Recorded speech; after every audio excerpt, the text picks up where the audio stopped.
Here we have Prabhupada walking with the devotees, and the gentleman to the right of Srila Prabhupada is Vasudeva. At this time he was Deoji Punja, and he was the prime mover of Krishna consciousness in Fiji in those early days. Srila Prabhupada was very affectionate towards Vasudeva and his whole family, because here was an Indian gentleman outside of ISKCON, because ISKCON hadn't been officially established there in the country yet, and he was taking it upon his shoulders to propagate Krishna consciousness, and he had a distinct love for Srila Prabhupada, as you see from his body language. I had some business in Australia, Sydney, rice business. From my office, I saw some people, devotees, shaved head with saris, kurta. They're distributing the prasad, chanting Hare Krishna on the street. And I thought in my mind, who have changed these people?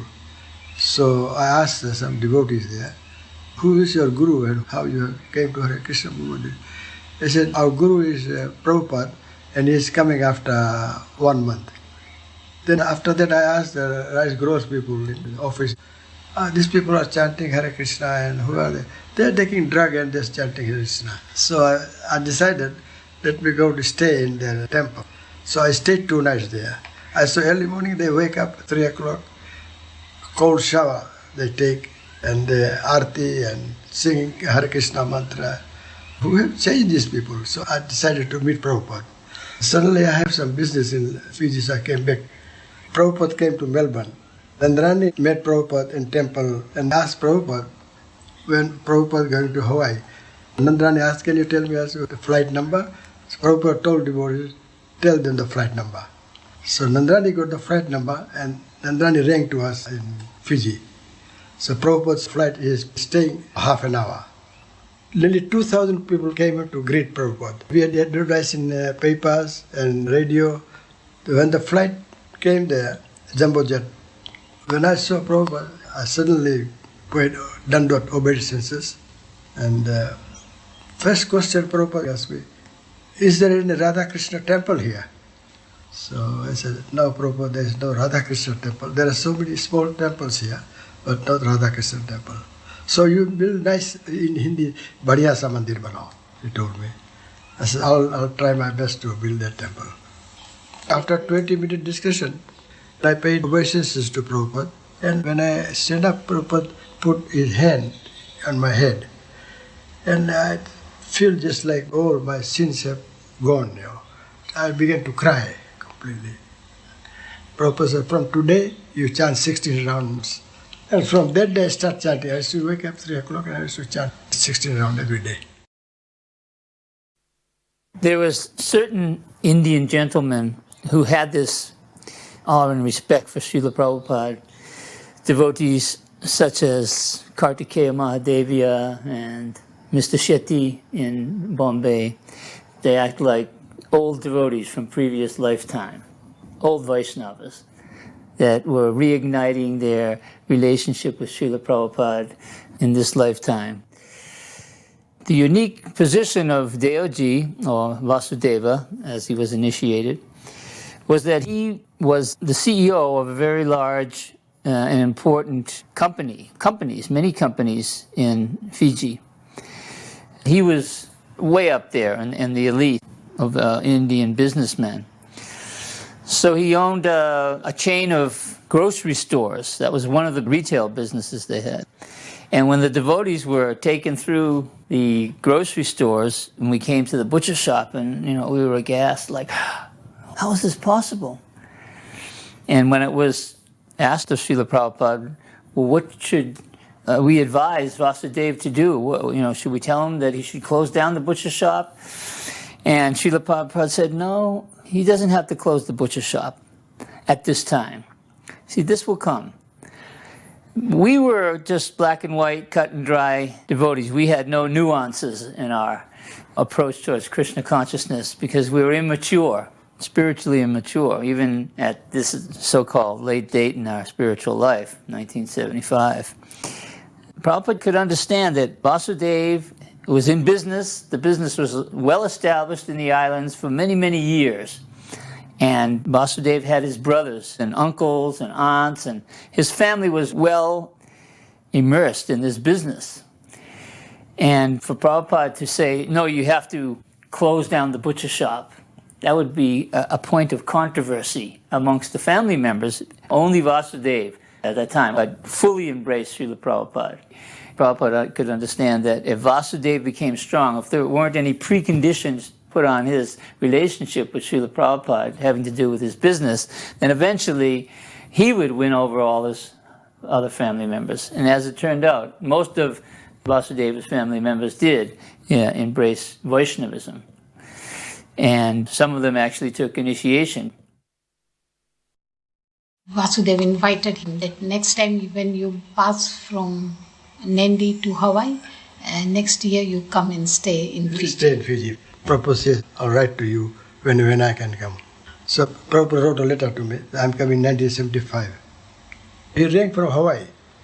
Have you got the land? I said, no. Then I decided I got the land, so I'll donate this land to ISKCON. Build a nice temple.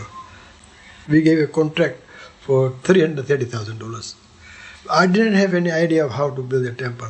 When I sent the copy of a plan to Prabhupada in Mayapur, Prabhupada says, why you build a dome in front? The architect said front people can see from the road. Now dome should be where the deities are. So we have to make so much alteration for that. And he said the roof should be concrete.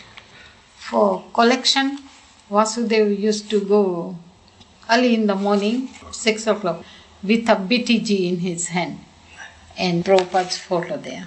As soon as they see Prabhupada's photo, someone gives $1,000, some $500, some $2,000.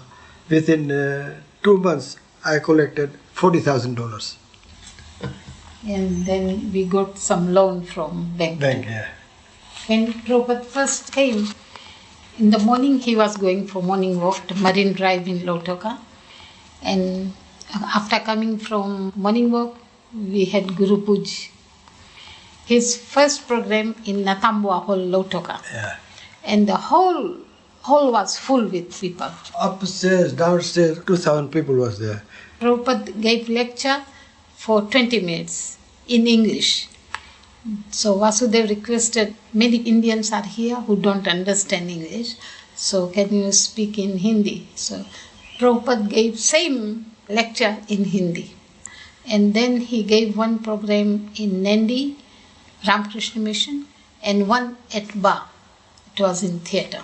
I used to go every day to see Prabhupada at about 4 o'clock. When I finished my business, then I used to sit down with Prabhupada. And Prabhupada used to tell me about Bhagavatam. We used to talk to each other.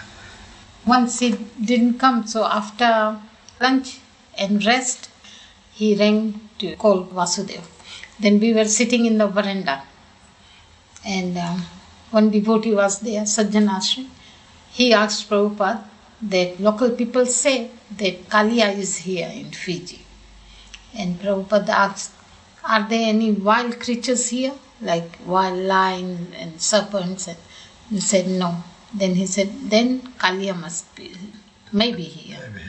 And after that he changed name to make Krishna Kaliya temple. Some of the Hindus had said that this is Kaliya, who has come to Fiji when he was banished from the waters of the Jamuna, and that this big snake was living up in a big lake up on the top of a mountain where nobody went. And in Fiji, there's no snakes. So they told Prabhupada that. And Prabhupada said, yes. He said, then it is possible, because where there's the big snake, there's no small snakes, because the big snake will eat the small snakes. So one devotee, he took up the challenge to go to this lake. According to the superstition, if you went to this lake, you wouldn't come back or you would become insane. But not many people know how to get there. So he had to get a guide. And so we paid this guide some money. And he was a little bit reluctant, but finally he agreed. So they started to hike up there, and a big storm came up, big typhoon. winds were blowing, trees were knocked over. So the guide became spooked, and he said, no, this is the sign we're not supposed to go. So he abandoned him. So the devotee thought, well, I'm going to do it. So he didn't know how to get there, but he still tried to persevere. But the storm became too violent, and he couldn't do it. So because of that folktale, Vasudeva established the Krishna Kaliya temple. And it's a unique deity of Krishna dancing on the head of the Kaliya serpent. Then the next trip, Prabhupada came in 1976. Yeah, so laying foundation. To lay foundation. Yeah. At that time we got initiation. Yeah. I told Prabhupada, my brother Bhuvan Mohan will take initiation. Yes, you three. So next day Prabhupada told Parindra Das, make it ready, the yagna, and I'll give initiation. He asked Prabhupada, I want to take initiation from you. Prabhupada said, okay, save your hand. So myself and both save hand and we got ready to take initiation. After initiation, the next morning, Prabhupada called us in his room and gave second initiation next day to both of us. Before, Bhuvan says, I'm drinking tea, Prabhupada. From today you leave tea, tomorrow don't take tea. And Bhuvan said, I'm chanting other mantra also, Prabhupada. He says, this Hare Krishna mantra will conquer that. Prabhupada gave him initiation. And he presented first Mala to Vasudeva Prabhu, then to me, and then to Bhuvan Mohan. Upendra went to Fiji first, about a month before I arrived. And I believe it was September 1970. We were in Suva. People used to call us Mr. and Mrs. Swamiji, which we thought was very funny at that time, because we wore our yellow dhoti and sari. When we were in Fiji, an Indian family had given us a small Lord Nrsimhadev deity. I still have him. He was always our deity who presided over our center and our preaching there in Fiji. He was the first Nrsimhadev deity that appeared in our movement, so that was very significant. He was given to us soon after we had arrived there. On Sundays, we had a feast, and our place would be packed with Fijian people and Indian people. So they took very enthusiastically to the feast. Upendra always wrote to Prabhupada about the difficulties that we were running into and the criticisms, and one of the sadhus next door wanted to chant Hare Rama first instead of Hare Krishna first, and Prabhupada just, wrote back and said, well, if he insists on chanting Hare Rama first, what is the harm? He's still chanting. And part of it was a criticism about the color yellow for our dhotis and saris, and Prabhupada answered back that usually white dhoti and colorful saris are what's worn in India, but when someone's engaged in preaching activities or devotional activities, they may wear yellow, and your life is always involved in preaching activities. So you may put on a white dhoti if you like, if you want, that is fine. He was always instructing us every step of the way. Upendra would write him letters 2 or 3 times a month. So he was our guiding force all the way through. We really took to heart and felt like we had been given a responsibility to follow Lord Chaitanya's prediction that in every town and village there would be chanting of the holy name.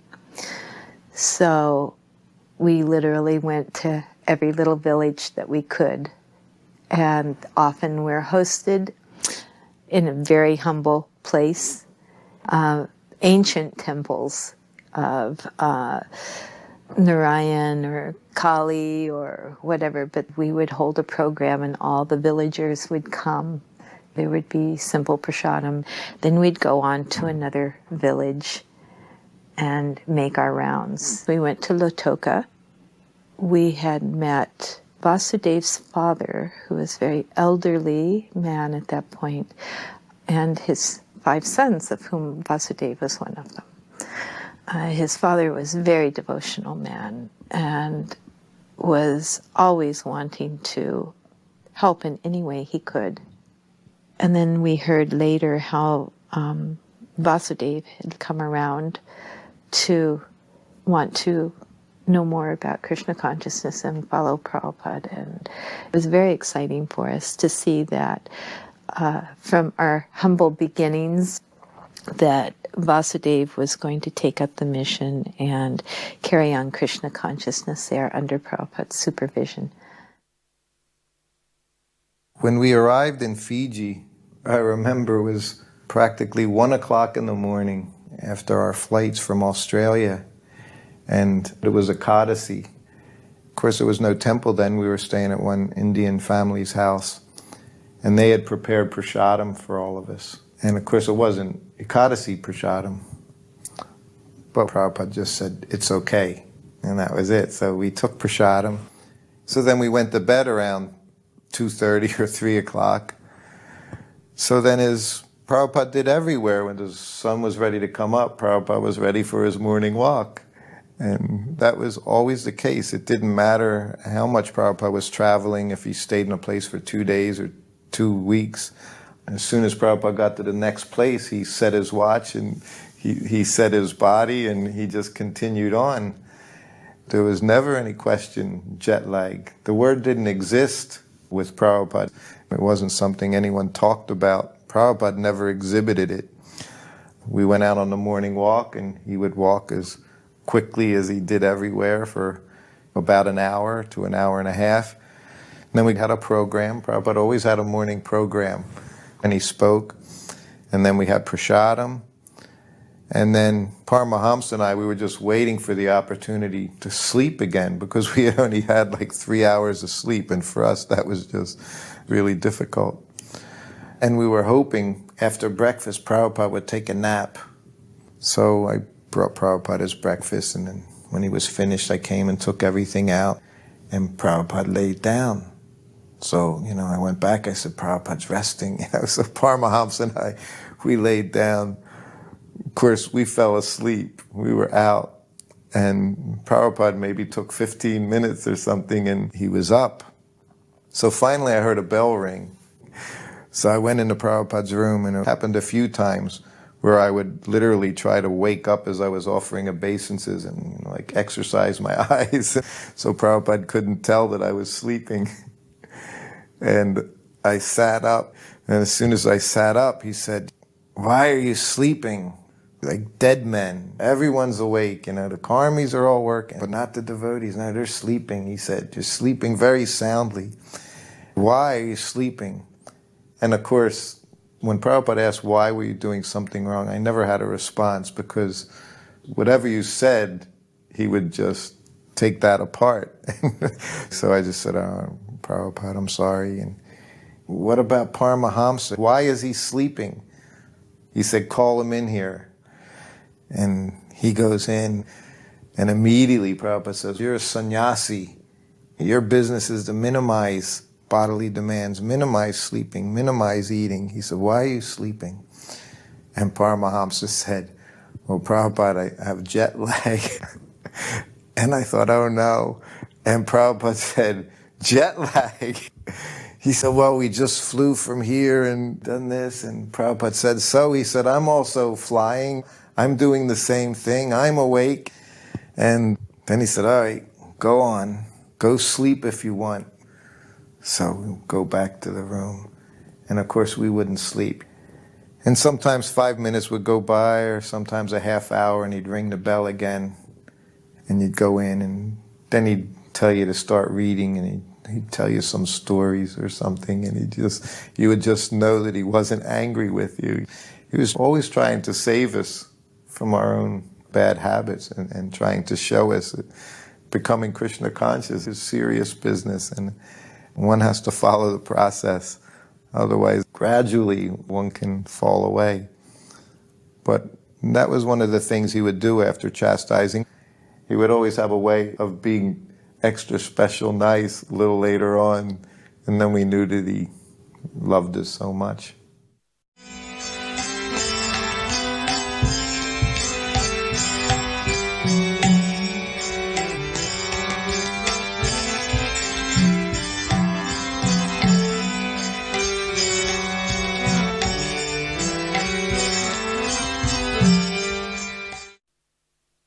first time I saw Srila Prabhupada was in the LA airport. I think it must have been about 200 devotees went to greet him. We were a huge crowd and a loud kirtan, and everyone was pushing forward. And there was a space above the partition where the passengers were coming out, and you were able to see. If it was a tall person, I remember a Stetson hat came by and something else came by, and then we could understand, oh, is that? No, that's not Prabhupada. And we kept pushing forward more and more, and the kirtan was bigger and bigger. And then I felt someone pushing behind me, and I thought, that's odd because I'm at the back of the crowd. I was a very new devotee. So then I turned to look, and there were two businessmen behind me, sort of mid-20s, suits and briefcases and everything else, but they were looking and looking to see who we were waiting for. Then suddenly we saw a danda raised above the partition, and we knew, oh, Prabhupada must be coming. So then Prabhupada came out, and we all paid our obeisances, and there was the most amazing feeling, like a tidal wave rushing through me from the very depths of my being and pouring out, and I just cried and cried and cried. And then finally, when I stood up to go and follow the devotees who were following Srila Prabhupada, I turned, and these two businessmen were standing there with tears pouring down their faces. It was such an amazing experience to see how they were touched just by a moment's association with Srila Prabhupada. Those times in Dwarka when he would come in through the right-hand curtain, he would bow flat, down. The Govinda prayers would be so beautifully floating in the atmosphere. And then he would stand up and look at Gaurnitai with his hands folded, and he would do in front of Rukmini Dwarkadish the same thing. It's just the same things that we would always do, but when Srila Prabhupada was there, you understood the depth. I mean, you couldn't understand his depth, but your appreciation for Dandavats would increase unlimitedly by seeing Srila Prabhupada pay Dandavats to the deities. When we built the new temple room in New Dwarka, I remember the first time he came to visit there. That was the first time he ever looked me in the eye. And I was jumping so high just because he was there, and just because he's such an ecstatic personality, I just couldn't help jumping. And I remember him looking at me and looking a little surprised at how demonstrative I was. The day that we inaugurated the temple, it was Bhaktisiddhanta's disappearance. That day Prabhupada said, I'm not going to sit on the Vyasasana. He took Bhaktisiddhanta's picture and put it on the Vyasasana where he would normally sit. So we spent most of the day cooking and spending the day with Prabhupada. And towards the end of the day, we were reading the prayers that Prabhupada offered to his spiritual master, the famous Vyasa Puja offering. And Tamal Krishna started reading it, and he started crying. And so then he gave it to Brahmananda. And then Brahmananda started reading, and he started crying. He gave it to Gargamuni. And Gargamuni started reading, he started crying. And so this way it was handed down to different devotees. And eventually, by Krishna's grace, we got through the reading. And then after that, Prabhupada had a kirtan, and Prabhupada was dancing with the devotees, just like Lord Chaitanya, surrounded by his associates. And Prabhupada held up his hands and just started dancing from side to side. I remember looking around, and everybody was up dancing and chanting and crying uncontrollably. Everybody was dancing and chanting and crying uncontrollably. Prabhupada put us directly into Chaitanya Lila. It was so powerful. You had a direct experience of Chaitanya Lila by his potency.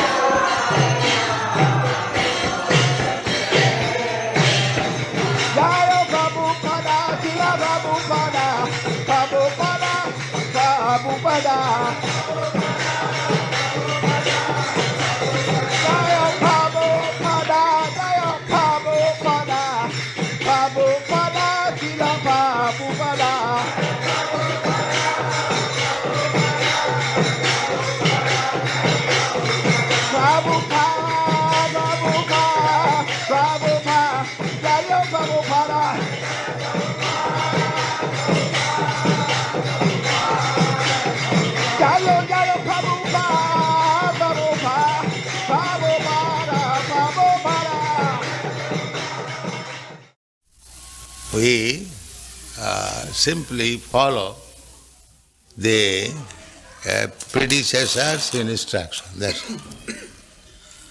Our movement is very easy because we haven't got to manufacture something. Nowadays, a lot of devotees like to speak of Prabhupada as being very soft and compassionate. There's no doubt about that.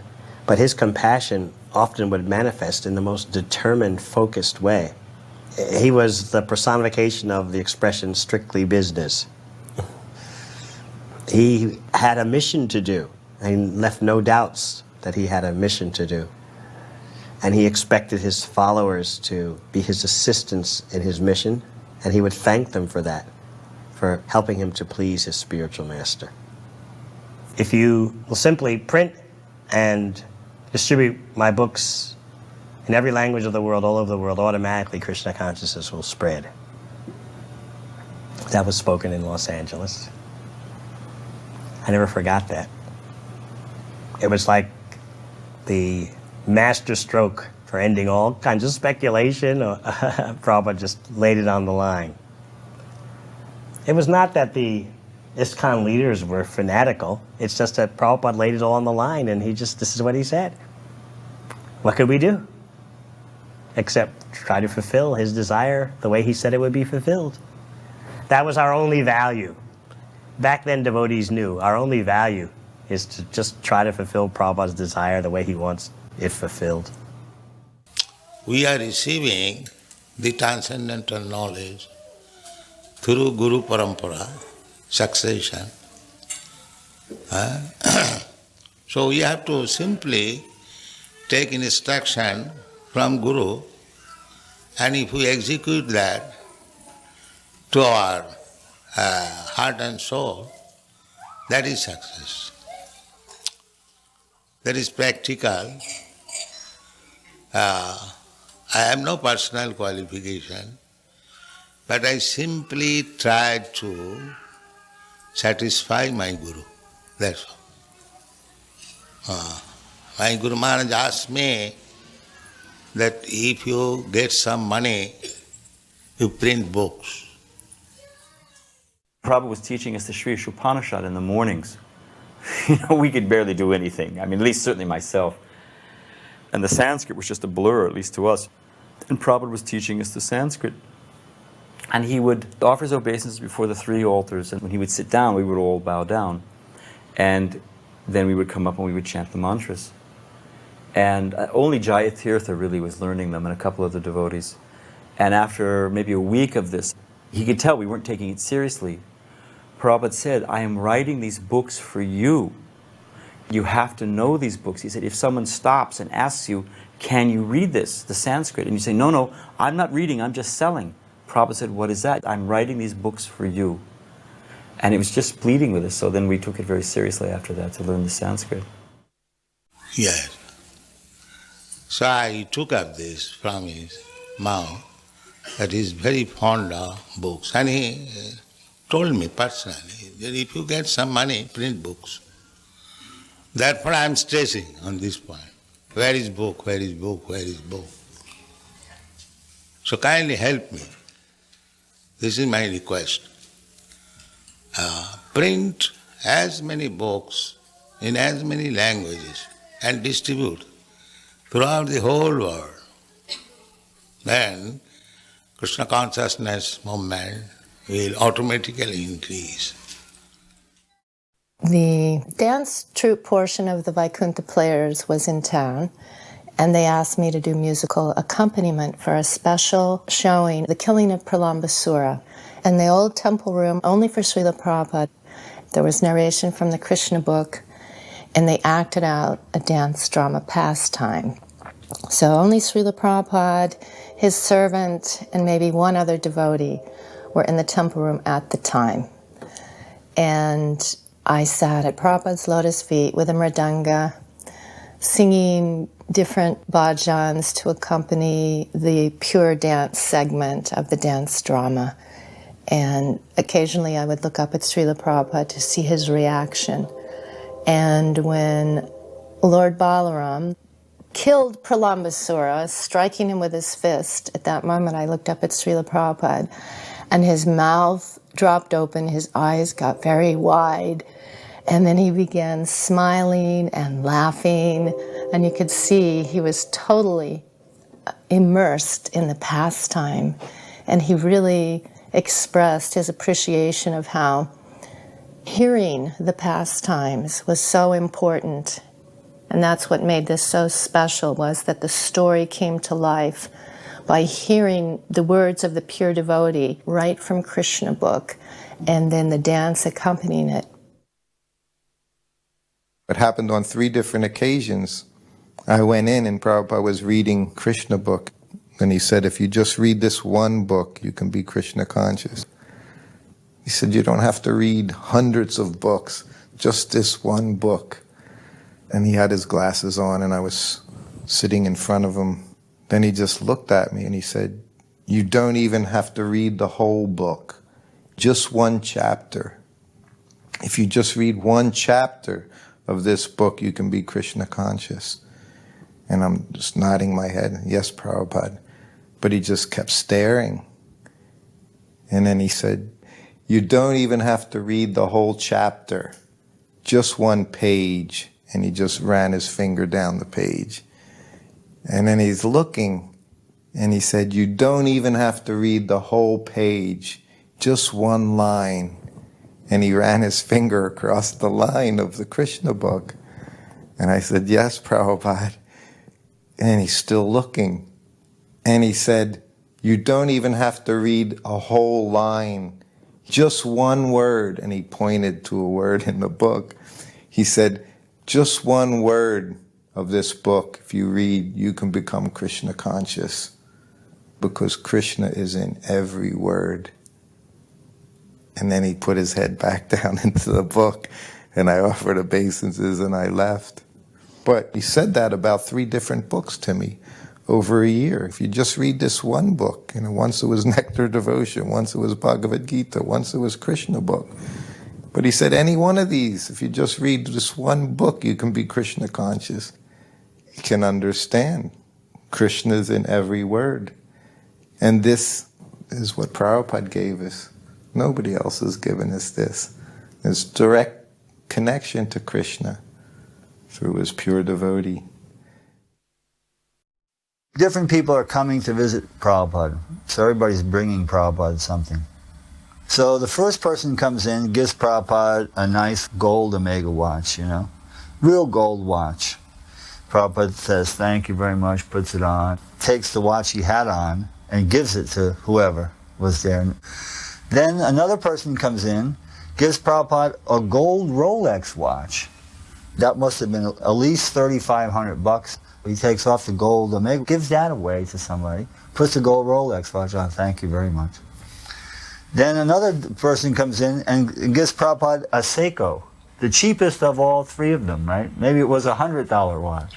Prabhupada says, oh, takes the gold Rolex, gives that away, puts the Seiko on, thank you very much. You can see, Prabhupada was simply accepting on behalf of Krishna. Nothing like, oh, wow, save this one for me or put it in my drawer. Nothing like this, just whatever you're giving is, I'm taking on Krishna's behalf. You would see that in Prabhupada all the time, No mundane attachment. I was making pillowcases and curtains and bed covers. There's also one pillowcase I made with tassels on the end, and Prabhupada's leaning against that and playing with the tassel. Prabhupada watched me cleaning, particularly his desk. He would sit behind the desk, and I would take all the things off the desk, wipe the whole desk, and then wipe each article and put it back exactly where it was before. And Prabhupada really liked that. He told me, it is very nice how you're cleaning and putting things exactly the way it was before. The first time that Prabhupada came to the new Los Angeles temple, it was done so nicely with all the marble, all the decorations, flowers being showered down, and playing Jamuna's Govindam. And then Prabhupada went up to his apartment. Bhavananda had done the painting, blue walls, the white ceiling and the orange curtains. That was the standard. It was so nice with the incense. And I said, Prabhupada, this is heaven. And Prabhupada looked at me and he grimaced. He said, heaven? This is Vaikuntha. There was a big difference between heaven and Vaikuntha. And Bhaktivedanta Thakur stated that he was leaving this planet with his work unfinished. So let us finish. We are descendants of Bhaktivedanta Thakur. So he kept unfinished so that we shall get the chance to finish it. That is his mercy. He could have finished immediately. He's Vaishnava, he's all powerful. But he gave us the chance. It is Bhaktivedanta Thakur's mercy. The air carries different flavor of the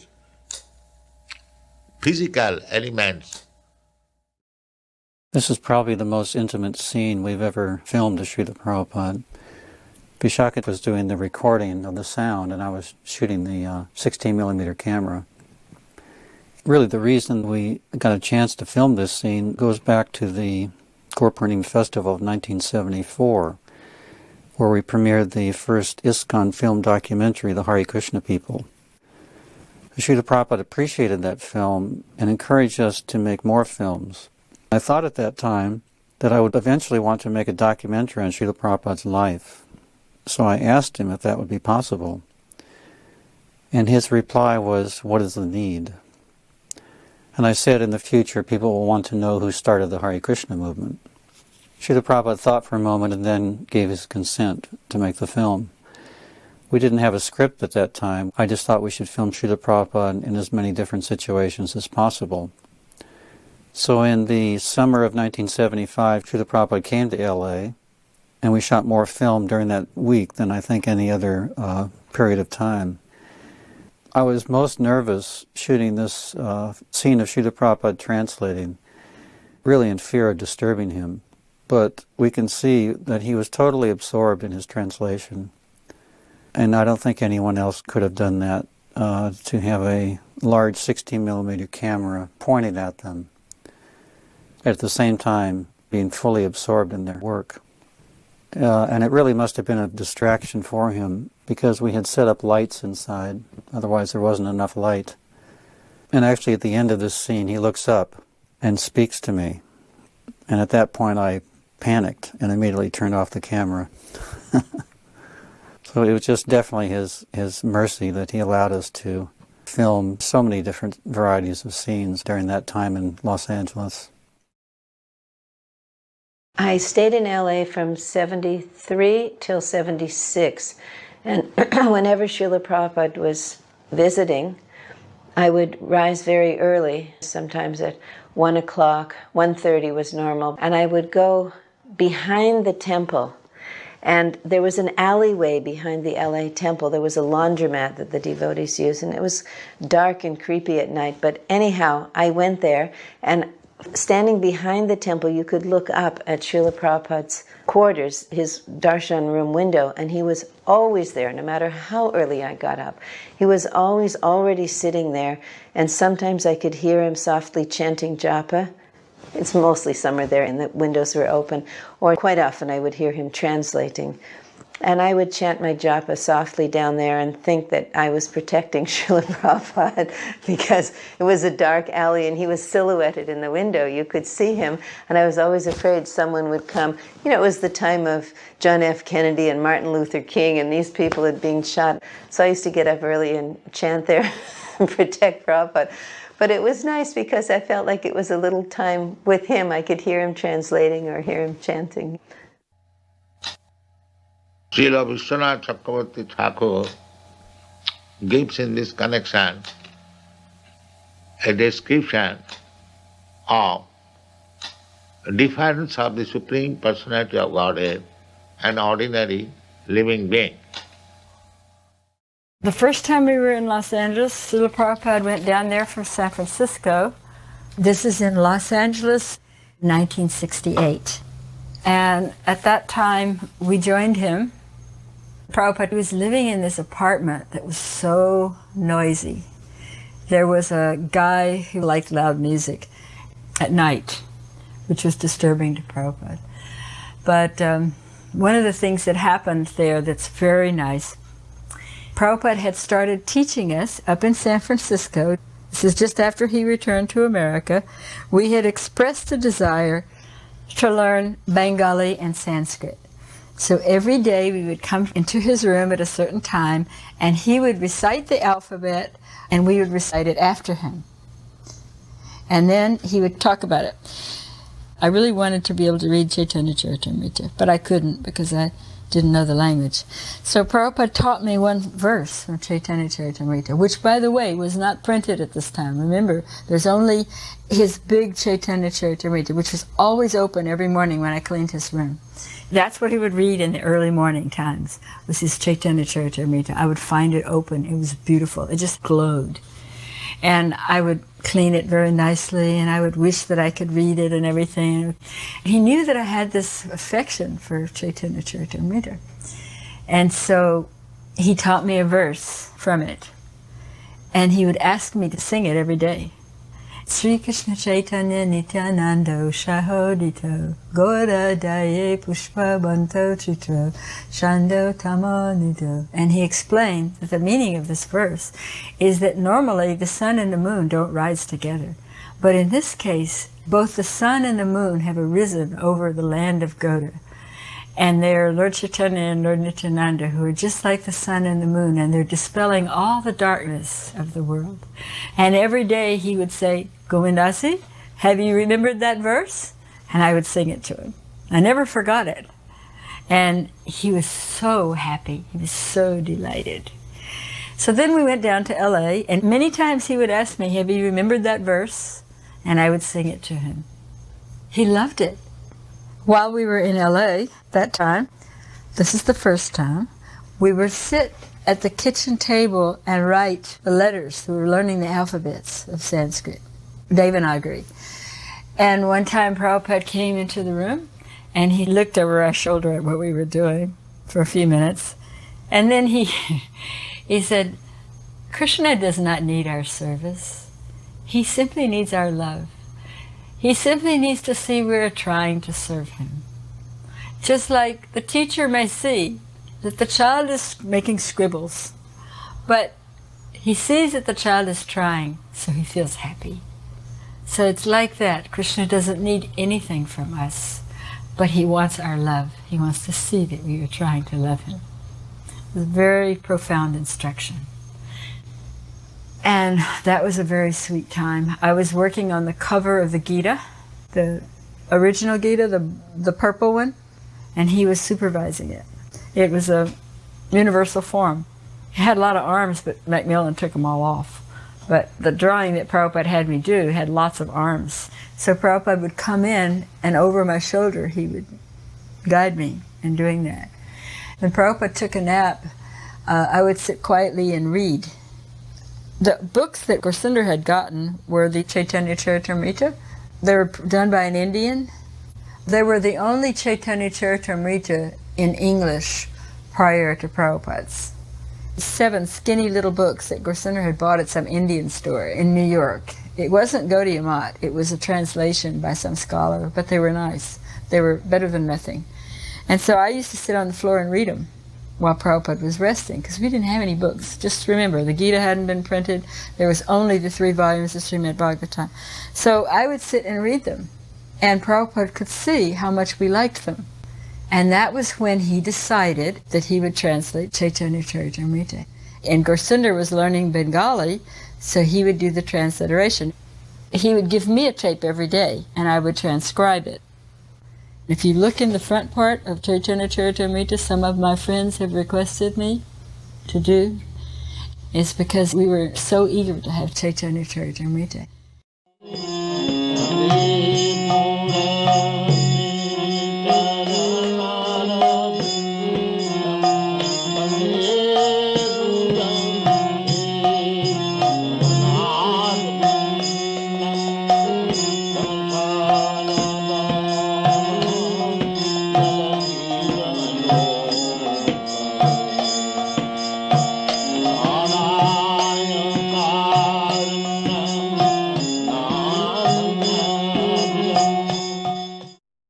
Of course, it was difficult to get on Prabhupada's morning walk.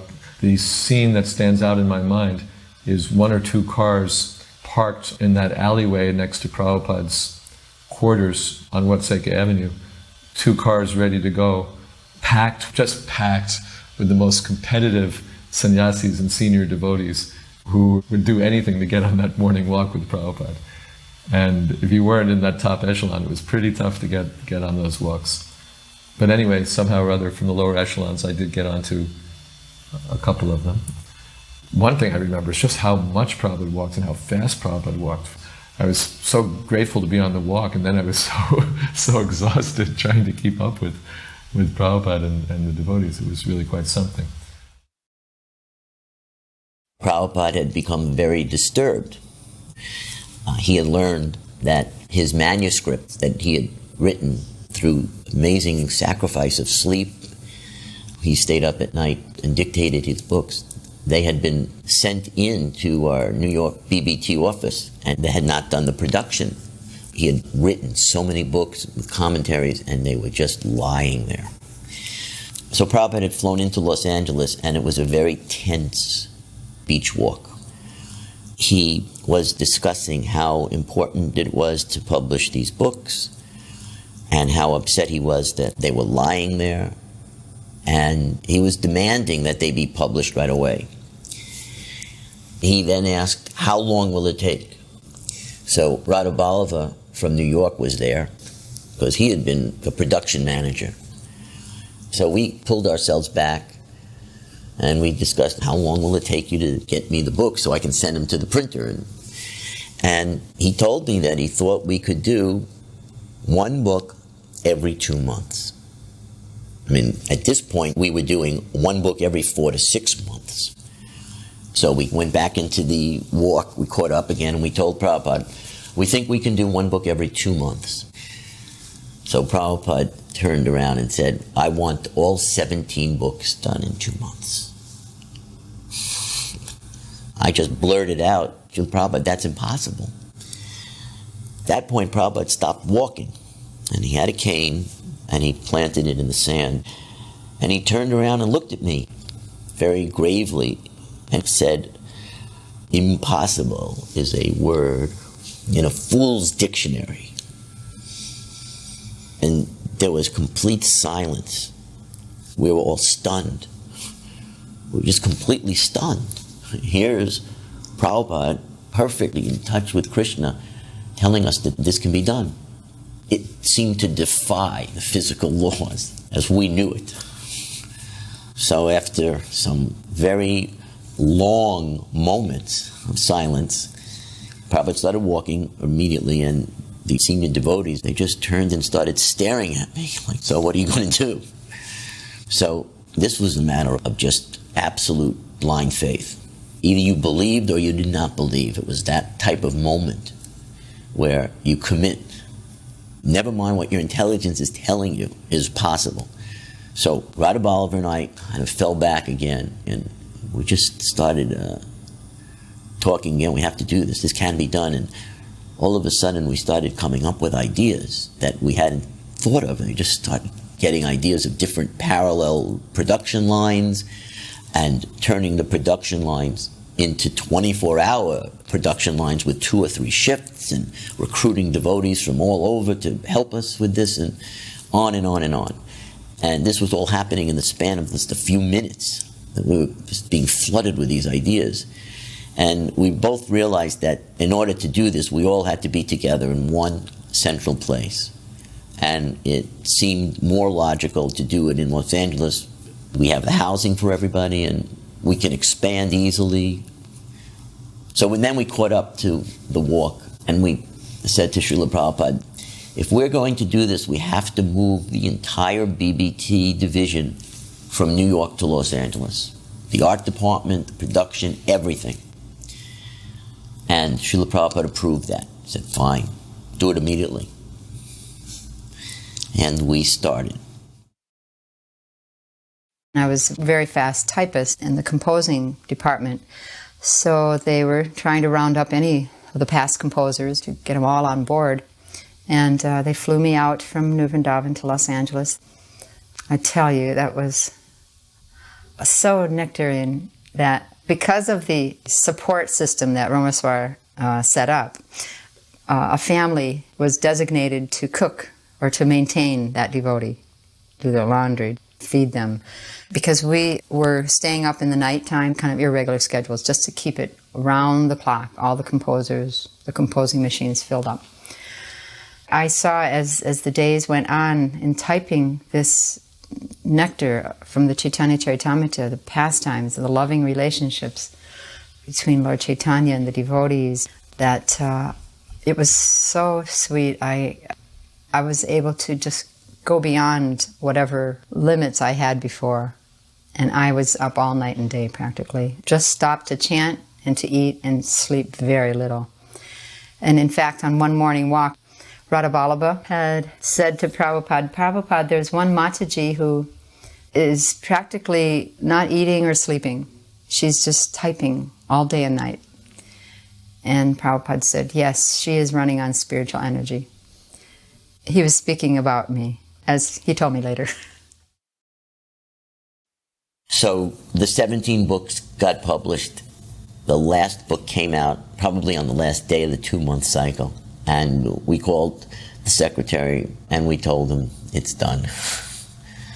We gave up everything and somehow it happened. And this is a very happy time. Everybody's feeling that there's nothing we can't do now. We can spread this movement anywhere in the world. There was no limitation on anything. That's how we were all feeling. Not just the devotees who immediately were involved, but devotees all over the world were feeling that there are no material restraints or limitations. And so it was really a great moment for everybody to just expand their book distribution and their convincing people to join the temples. It was just one of those great times.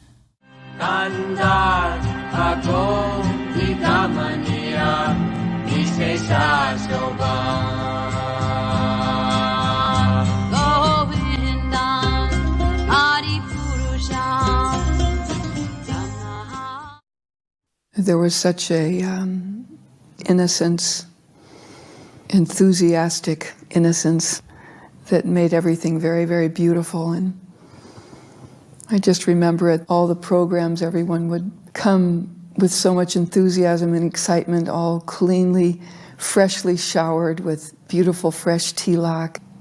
Prabhupada's presence was so powerful that he actually transformed us physically, not just in the heart. When I look at pictures in the BTG from that period, everybody looked very, very beautiful. So that was a very, very special time how he infused us. And actually, when I first came to the temple in Brooklyn, I was attracted by the love that the devotees oozed out. You know, they were so welcoming and everyone wanted to serve. It was like a privilege. Like even at the offerings, especially the 4 o'clock offering, there would be pies and cakes and cookies and ice creams. And if you stood there like 10 minutes before the offering or something, there would be like 15 women coming from different parts of the community with their dishes to be offered. It was like in the Stories of Krishna book. So Prabhupada's influence when he was here was like that. It just was very enlivening. And he was just directing us towards Krishna, really, not towards himself. When I think on all the other gurus that I met before Prabhupada, no one directed you toward Krishna, they directed you towards them. That was the uniqueness of Prabhupada, and even now, after all these years, the other gurus are more so-called famous, really, than Prabhupada because they directed people towards them, whereas Prabhupada directed us toward Krishna and was very humble.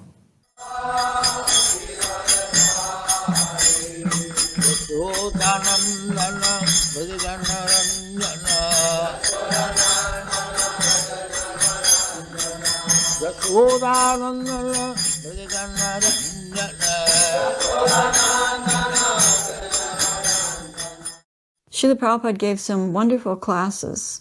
The one I remember the most was a class in the new temple room where Srila Prabhupada said, Krishna says in Bhagavad Gita, among thousands among men, one may endeavor for perfection, for self-realization.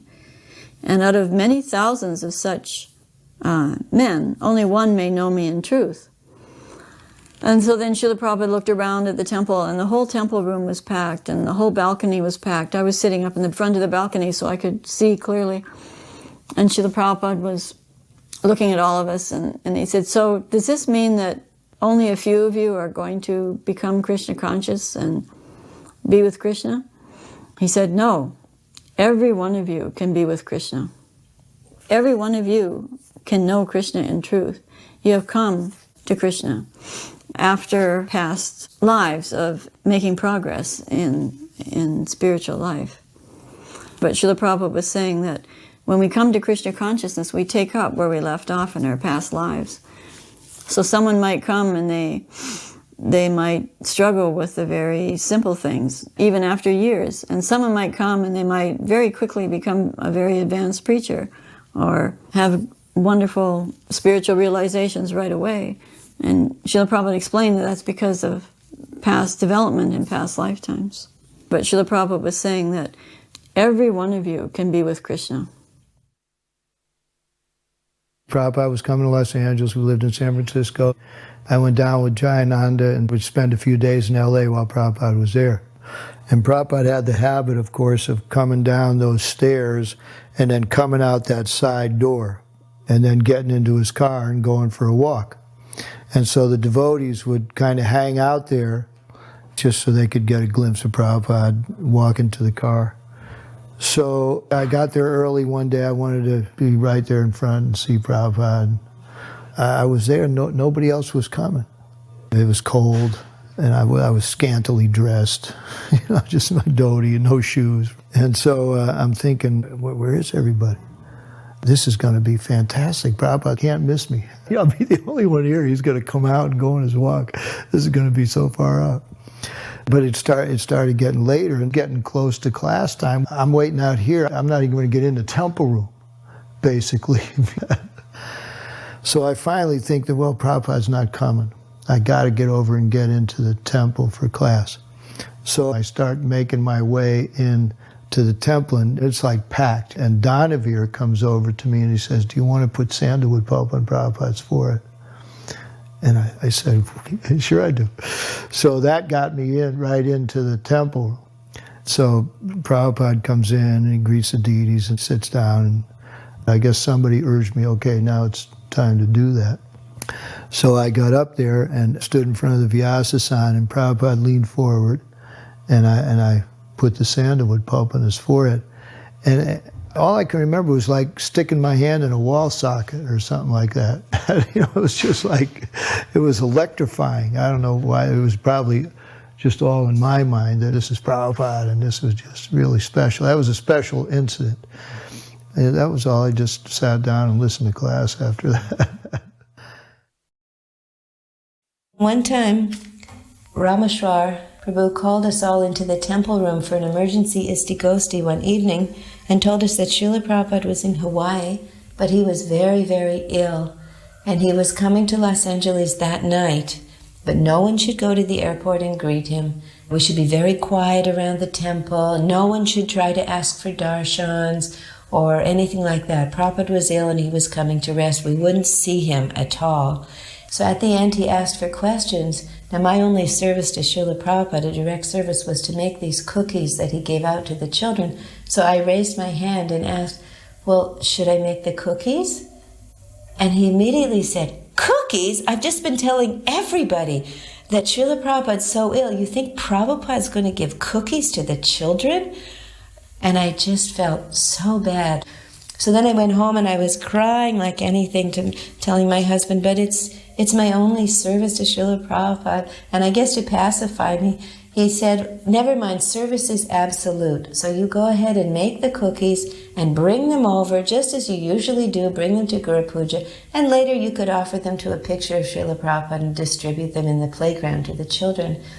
So that pacified me, and the next morning I got up early and I very carefully made the cookies, and I set them out in a beautiful silver plate, and I brought them over and tucked them behind the Vyasasana.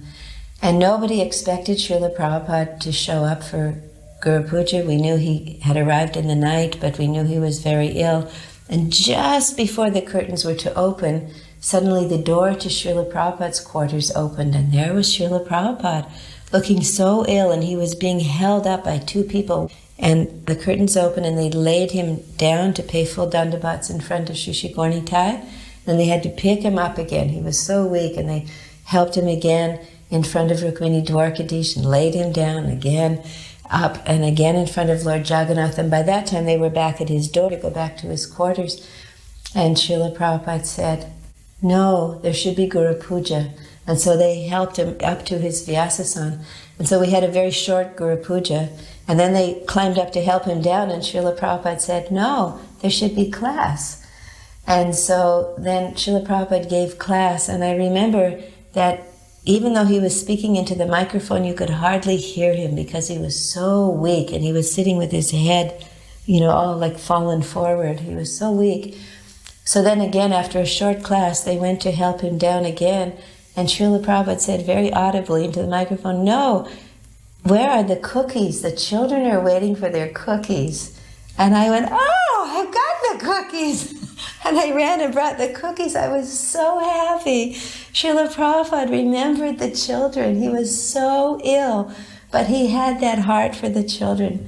And ill as he was, he waited till every last child, he'd given each one personally a cookie, and then he broke up the rest. By that time there was a huge kirtan, and he threw the rest of the cookies out into the crowd of all the dancing brahmacharis, and everybody just went wild.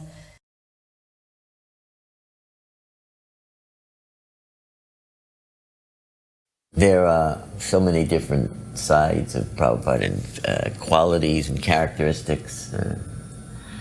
You couldn't count them all. And you always felt that Krishna was there speaking through Prabhupada. Prabhupada was giving gifts to Krishna. Very divine things were happening right in front of your eyes that you knew it was taking place, and you were just a witness to it. So in these scenes, as I recall, Prabhupada, he had visions of building temples, and they involved the transfer of funds. American BBT had become very successful, and Prabhupada had a formula from the very beginning. 50% of the money will be used for books, and the other 50% will be used for building temples. We had considered those buses as temples, traveling temples, so we were allowed to do that. But Prabhupada had this great grand vision of the whole world and the future, and laying the foundation for the movement throughout the world. And so he would, out of this vision, direct, in this case me, to understand what he wanted and understand where to transfer money, how to account for it, make sure it got to the right place and was used for the right purpose. And so some of this was done in correspondence. Some of it was done in phone calls, and some of it, when I was fortunate enough, was done in person. When devotees requested Prabhupada's help to buy a farm, sometimes then the money would come from BBT. We were sending a lot of money to Mayapur, and we were sending a lot of money also to Bombay.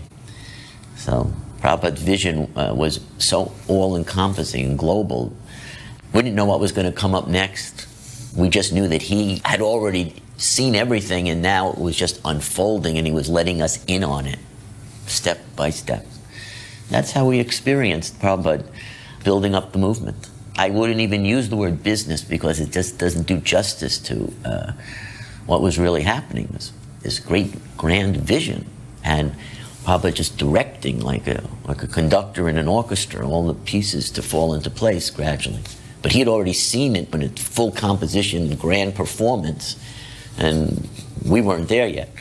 Prabhupada already saw it completed, and he just got that sense that he was dealing with Prabhupada in past and present and future, just blended together. I had gone to America to form a little collecting party for Mayapur. So in Los Angeles, Prabhupada had arrived from somewhere, and he was up in his quarters, and most of the devotees had gone out on chanting on Sankirtan, And I was staying in a room opposite the temple, and I was looking out at the temple and at the dusk, you know, with the evening star, and I was thinking, geez, I'd like to go up and see Prabhupada, but I don't want to just kind of burst in on him.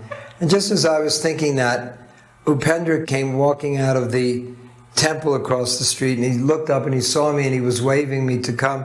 I opened the window and he said, "Oh, Prabhupada wants to see you." So I went up to see Prabhupada, and it was very sweet, very quiet, and Prabhupada wanted to know about Mayapur, and we were talking about Mayapur, and he was saying how he used to visit the Caitanya-caritamrta, but it was very difficult for him because when he visited the Caitanya-caritamrta, he'd have to stay in the room with all the brahmacharis on a choki bed, and he said their noses were always working. He said, "This world is a horrible place, but Lord Krishna said to me, you come down and write those books." And I said, "Oh, I do not want to go there. It is a horrible place." And Lord Krishna said, no, you come down and write those books. I will take care of everything. And I said, no, I do not want to go there. But he insisted, you come down and write those books. I will take care of everything. So he said, you just see how Krishna has taken care of everything for me. That was a great revelation, an extraordinary thing that Prabhupada was saying. And I looked at Upendra and he looked at me, and it was just like electric, the atmosphere. Prabhupada would have a group of devotees come and sit, and Shamsundar would tell the different philosophies of the different philosophers for the philosophy book to be compiled. So while we were waiting for the class to start in Prabhupada's room, I was sitting right in front of Prabhupada's desk, and Prabhupada was sitting at his desk, and I was chanting my rounds, and I was chanting very nicely and very attentively, and I was pronouncing very properly, and I was chanting out loud. And I was chanting Hare Krishna, Krishna Krishna, Hare Hare, Hare Rama, Rama Rama, Hare Hare, again and again and again. Prabhupada had been very quiet, and at a certain point, Prabhupada raised his voice, and just from total silence, Prabhupada said, "No sound!" and raised his hand up in the air with his palm probably about 2 or 3 inches from my face. And all my pride in trying to please him by my nice chanting was just totally shattered.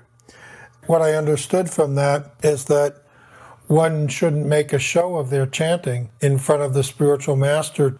You're supposed to chant on the side, not showing off, chanting for your own purification and calling out to Krishna to please engage us in his service, but especially not to make a show of our chanting.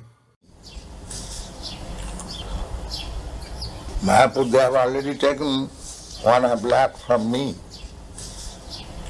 Now Gopal Krishna in India requested that BBT give him a loan of $160,000 in India just during the Mayapur festival.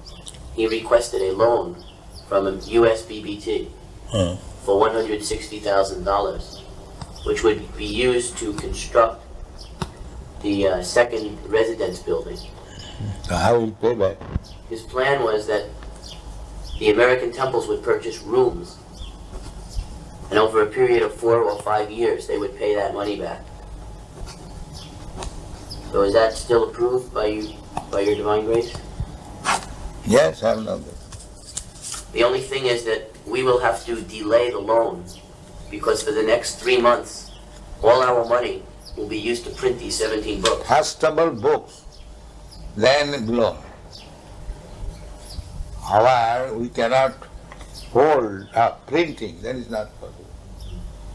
This you must always keep in view. We are not going to, the surplus money we are going to pay. Not that at the cost of stopping printing. You must always keep it. When you require money for printing, there is no question of loan at temple business. This will be our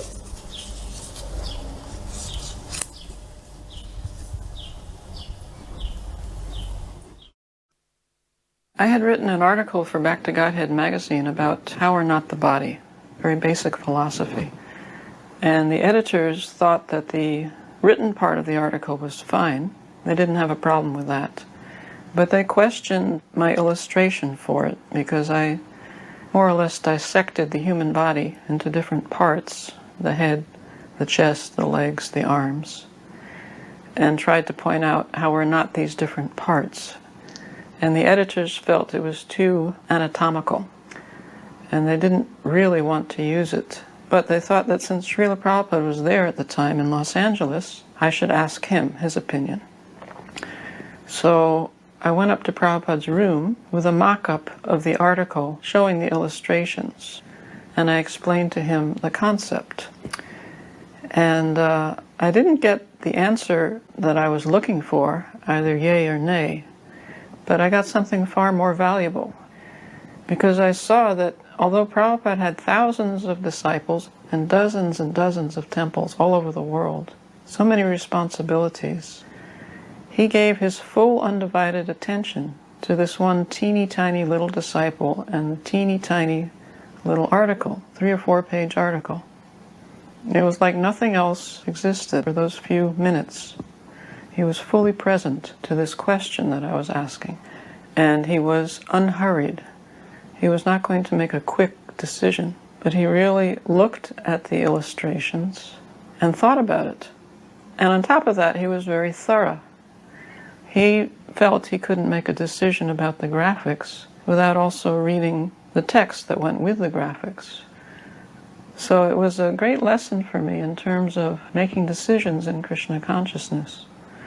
It's not a snap decision, but it is a meditation to see Prabhupada's mindfulness and his presence and his focus and his thoroughness and his thoughtfulness, even for a small question that's put before him. Later on, this article was published in the September 1975 issue of Back to Godhead magazine.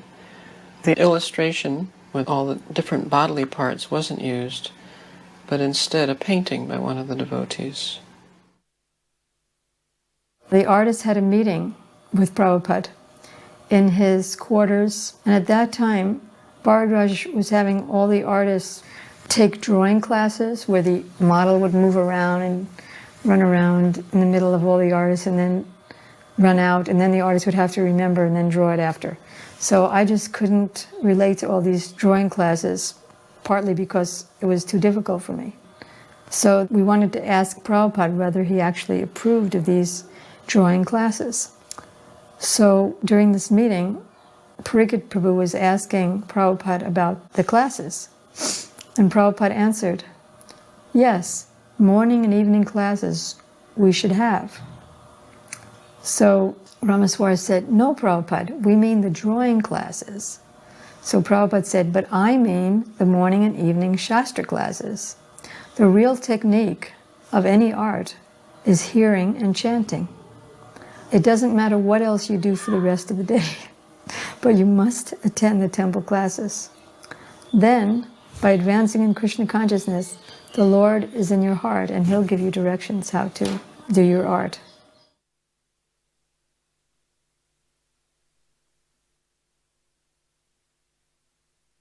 The 1st of October 1972 is when I got married to Jayatirtha.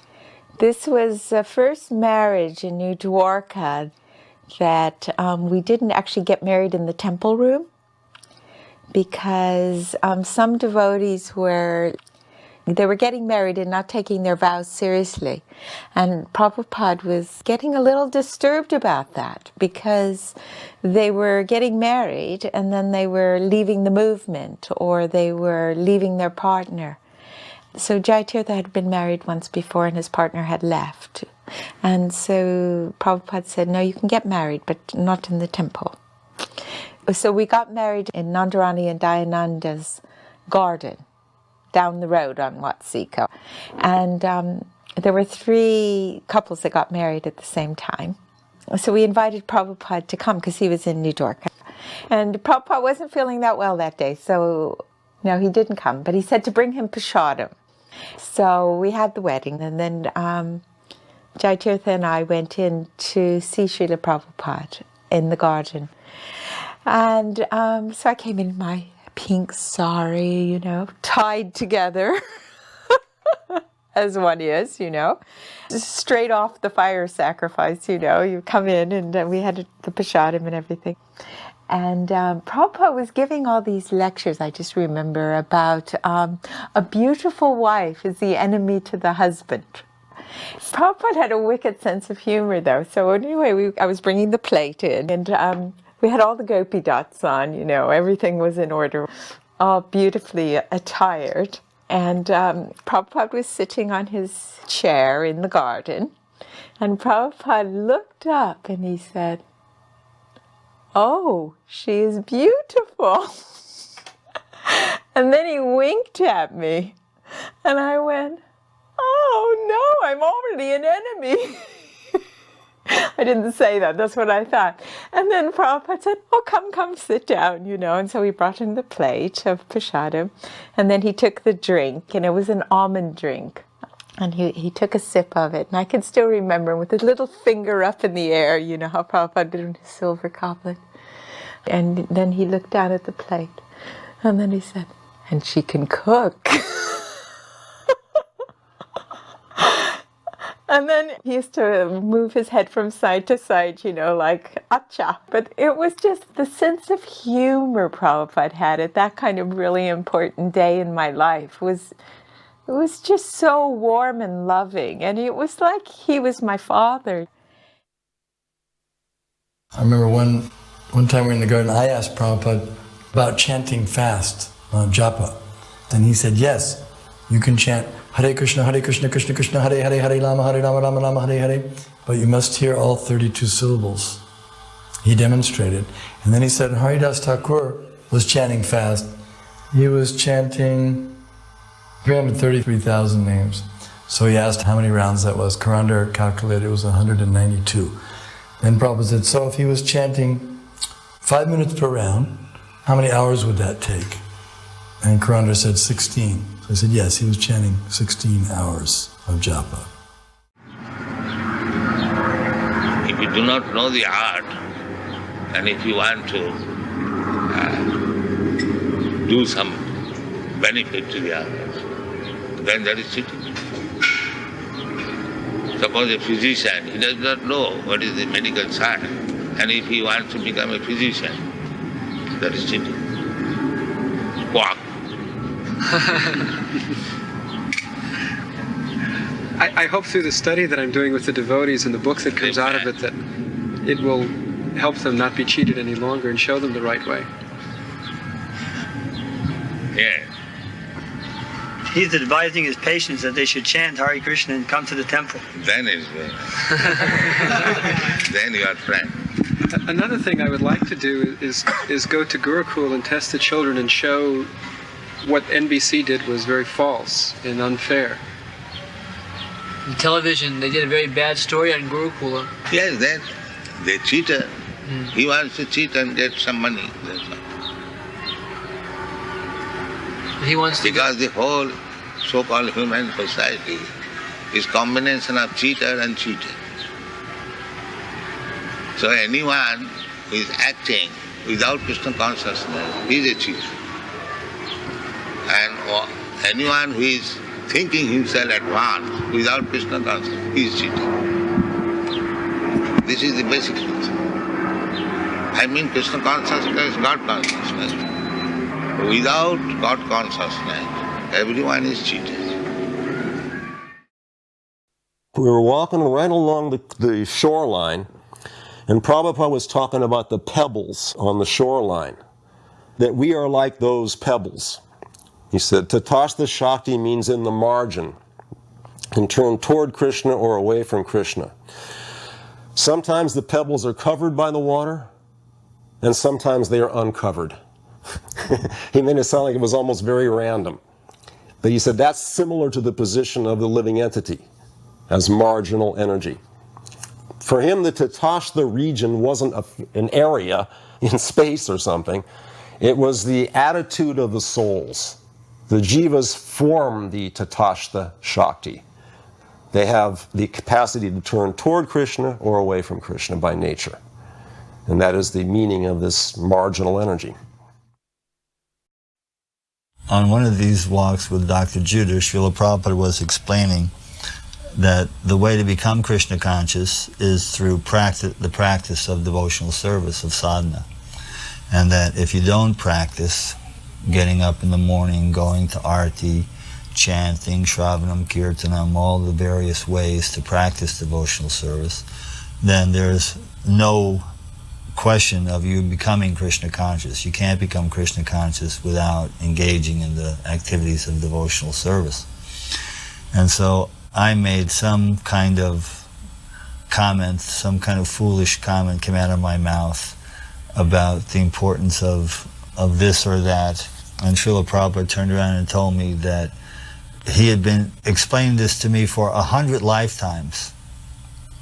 And all the devotees went, oh, as if that was a compliment, that Prabhupada had to come back 100 times to save me from ignorance.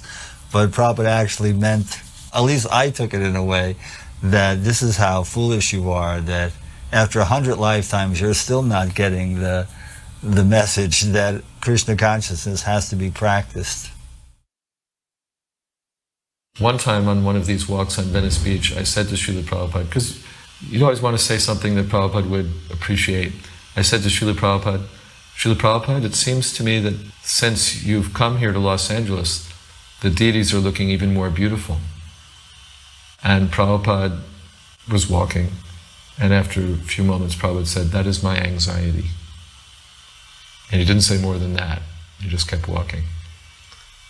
And naturally I'm puzzling, that is my anxiety. And then after a few moments Prabhupada said, that is my anxiety, that when I am no longer here, you will neglect the deity worship, and then everything will be finished. Can you say it like that? Any statistics that nobody has? Maybe we have not seen him or has seen God. That is quite possible because we have not scrutinizingly studied all the men of the world. Yes. Then how you can say nobody has seen? You have not seen the man who has seen him. So the man he will not admit his fault. He will accuse others. Nobody has seen God. Why? You may not have seen, but why you say nobody has seen? You have not seen that person who has seen God. Therefore you say like that.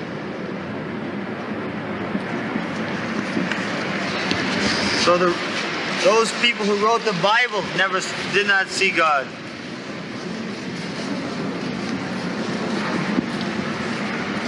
That is, when God is canvassing, here I am, Krishna, they will not see it. And still they accuse nobody has seen. Krishna Caitanya Caritamrta Prema Metamani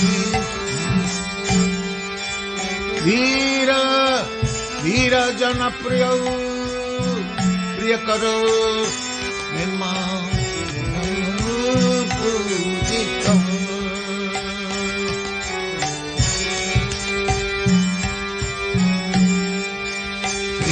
Caitanya Kripa Bharau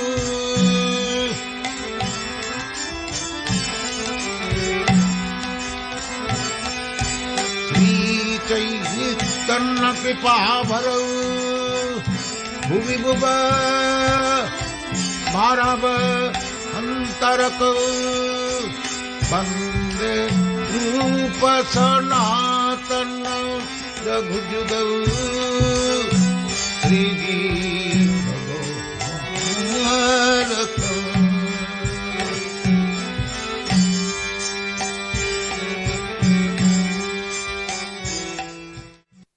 Get the deities ready and all, and then the frankincense and myrrh was just bellowing up, and then the temple room was ready, and Govinda prayers start, and the doors open, and Prabhupada just kind of swanned in, just with so much dignity and majesty.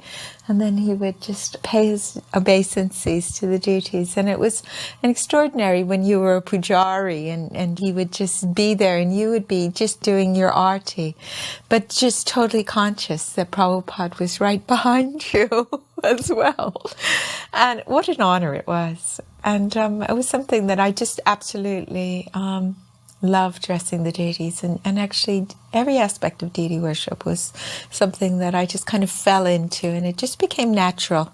And one day Prabhupada came and he was standing by the deities. I could just see out of the corner when I turned around. He was really looking at Krishna. And I just really felt that he was seeing Krishna, because of course he was seeing Krishna, and we believed he was seeing Krishna as well. And so then he gave class, and we did the offerings because it was a matter of cooking and pujari work. And word came down, Prabhupada wants to see you. I went, oh gosh, Prabhupada never asked to see me before, This was the first time Prabhupada wants to see you immediately. And I thought, oh gosh, what have I done? And so I took the apron off and went upstairs, and Prabhupada was just sitting there on his asana. And I just went in and I offered my obeisances to Srila Prabhupada, and there he was. And I just remember, he just had a gamshan. It was like massage time. And there was a window behind Srila Prabhupada's asana in his room. And the morning light was kind of coming through. And I don't know if it was diffused light, but I just remember he actually looked golden. And he was just smiling at me when I came in. And Srila Kirti was there, and he sat down. And so, you have dressed the deities. And he was saying, Krishna is looking very beautiful. Thank you so much. And I said, well, thank you, Srila Prabhupada, because Krishna wouldn't be here without you. And then he said, oh, thank you so much. You are doing very nicely.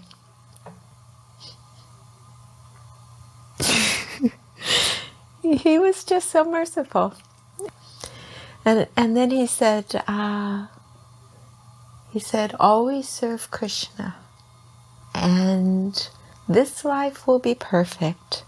And the next will be perfect because you'll go back to Godhead. So that was the nutshell. So simple. And then he waved over to Srila Kirti and he said, give me my purse. Then he dips his hand into his purse and takes out $20, which in 1975 was quite a lot of money. And he hands me the $20 and he said, this is for the deity worship. And I said, oh, we'll use this for the new outfit, Srila Prabhupada. And he said, very good.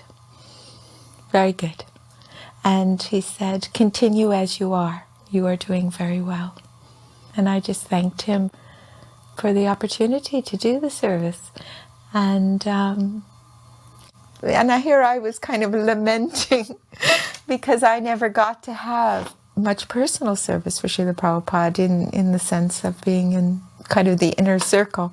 And then actually that was just a fallacy really, because in doing whatever we were doing, we were in the inner circle, and it wasn't about externals.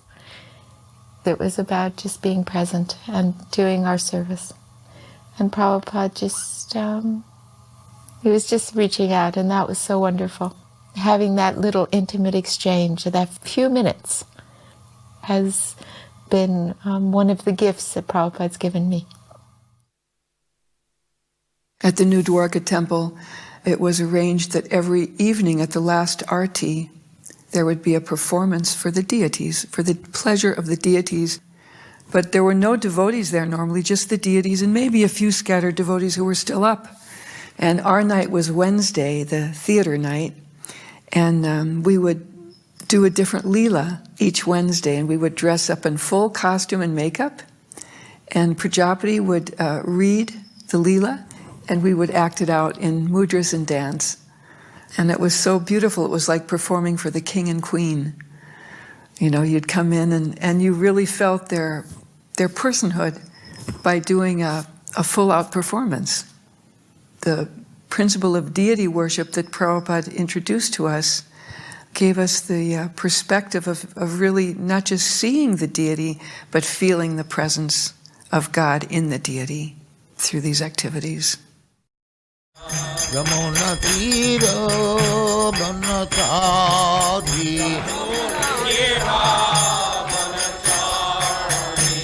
Yamuna Tira Banatari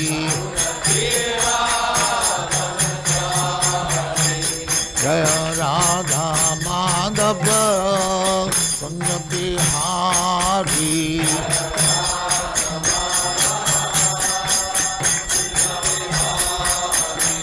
Jaya Radha Madhava Punya Bihari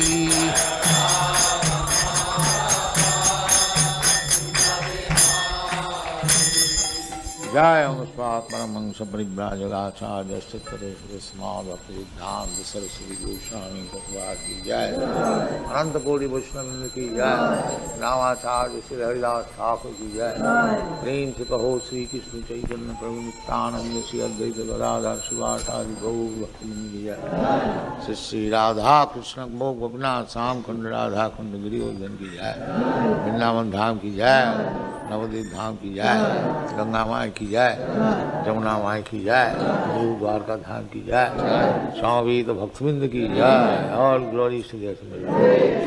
All glories to the Supreme. Thank you very much. All glories to you, Srila Prabhupada. All glories to you, Prabhupada.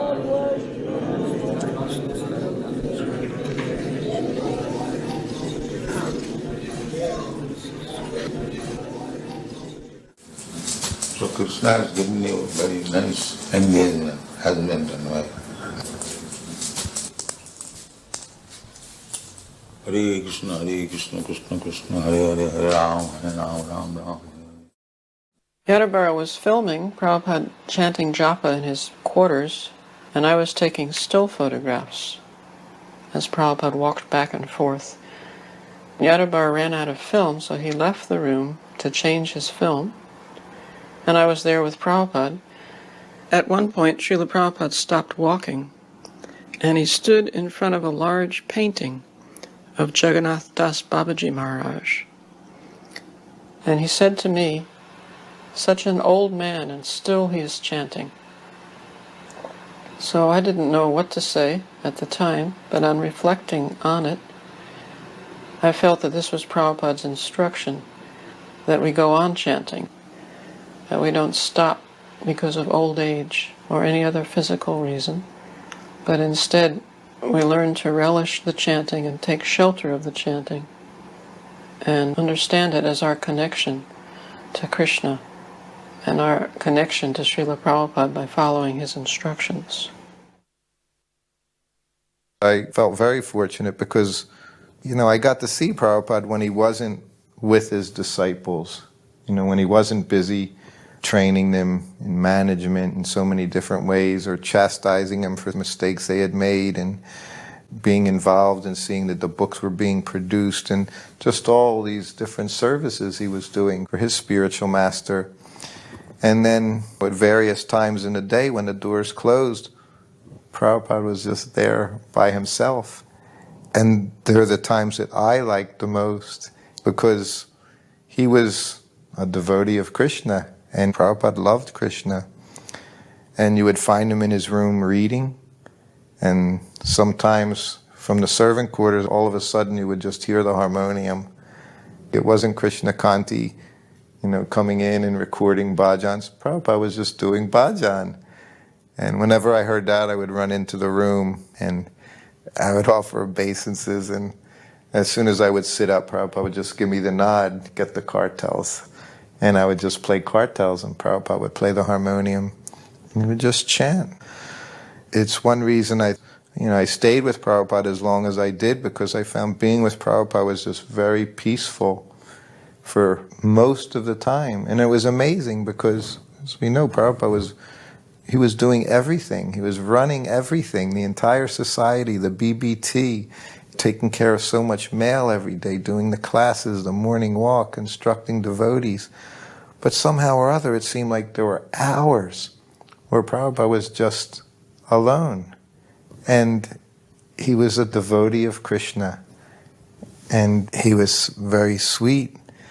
He was doing everything he was asking us to do, just develop our love of Krishna by chanting and hearing, and so many times reading his books.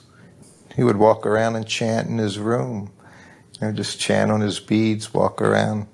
And sometimes he would jiggle his bead bag, you could hear the beads in his bead bag. But there was just this peacefulness that was amazing because of everything that he was doing. But as soon as the door closed, it was all gone. It was just Krishna there with him. And Prabhupada was happy. Even someone like me, you could pick up on some of that, and just feel so peaceful to be with Prabhupada. It's like you didn't want to be anywhere else at those times. When most of these professors came, Prabhupada was always, ready to take them on. He didn't get friendly with many of these professors, but he would always encourage me to bring more. And then we would work hard to cultivate a relationship to get them to come to see Prabhupada, and then Prabhupada would just smash whatever their philosophy was, or whatever their point of view was. But there were a few that Prabhupada liked, like Dr. Judah and Theodore Rozek. Prabhupada was also very nice with him. And I think that was more because they came with a devotional attitude. They didn't come as if they were the great erudite scholars. When they came, they had a sense who Prabhupada was. They knew they were in the presence of a holy person, and then Prabhupada would treat them differently. But if they came all arrogant and puffed up, then Srila Prabhupada would immediately say, "And so, what is your philosophy? What are you thinking about this?" And he would immediately challenge them, and just tear them to shreds. And if you listen to any of the dialogues here, you'll see that Prabhupada would go right at them and usually be very challenging. And I think Prabhupada wanted to use these interactions as ways to give the devotees, the confidence not to be afraid to speak up. You would get a sense that there was kind of like a Japanese kabuki theater drama going on, and Prabhupada was more or less showing you how to do it, regardless of who their positions were, to present Krishna consciousness fearlessly, not to hold back and be overly polite. Especially true if anyone brought up meat-eating subjects. I can remember lots of conversations where Prabhupada would talk about how the cow is already giving you the equivalent of its blood in the form of the milk. What is the reason for killing the cow? Why take its blood when it's already providing you this? That theme would come up a lot. But mostly, he would always get around to talking about how do you think life came about? How was the universe created? Why do you think you're here? Do you think you're the body? How do you substantiate your sense of who you are? Changing body. Those were the most common things that he would speak about. And then he would always bring it around to talking about the Supreme Personality of Godhead, that you were part and parcel, and you can't be happy unless the part is serving the whole, and you won't be happy. He didn't treat anybody other than the way he would deal with regular devotees. Didn't matter who it was. Now, whatever you like, you can do. Krishna never forced him to accept the teachings of Bhagavad Gita. He gave him the independence. Now, whatever you like, you can do. And he agreed. Yes, now my illusion is over. I shall act, as you say. I came because it was Leela Shakti that was there. I don't think she was initiated yet. I wanted to hear the man that was responsible for the movement. And I wanted to see what was going on, Who captured my daughter? Not that she didn't need capturing. But when we walked into the temple, that was my husband and I, the sun was coming through the window, and shining on this man.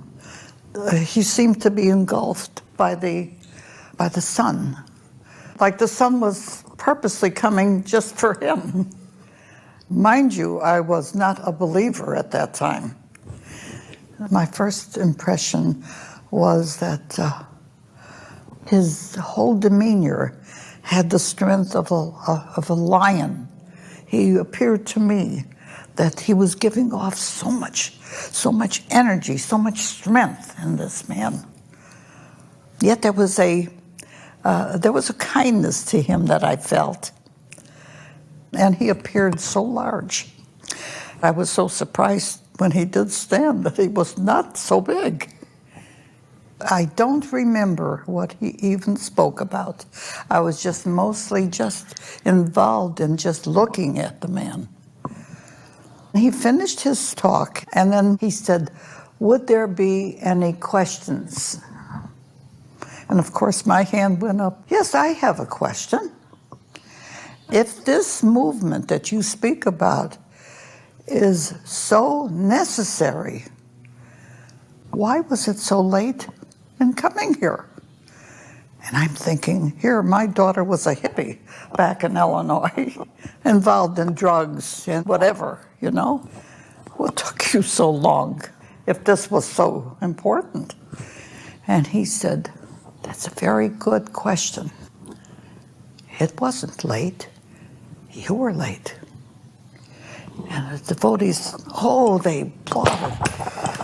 And he turned to them and he said, and you were all late.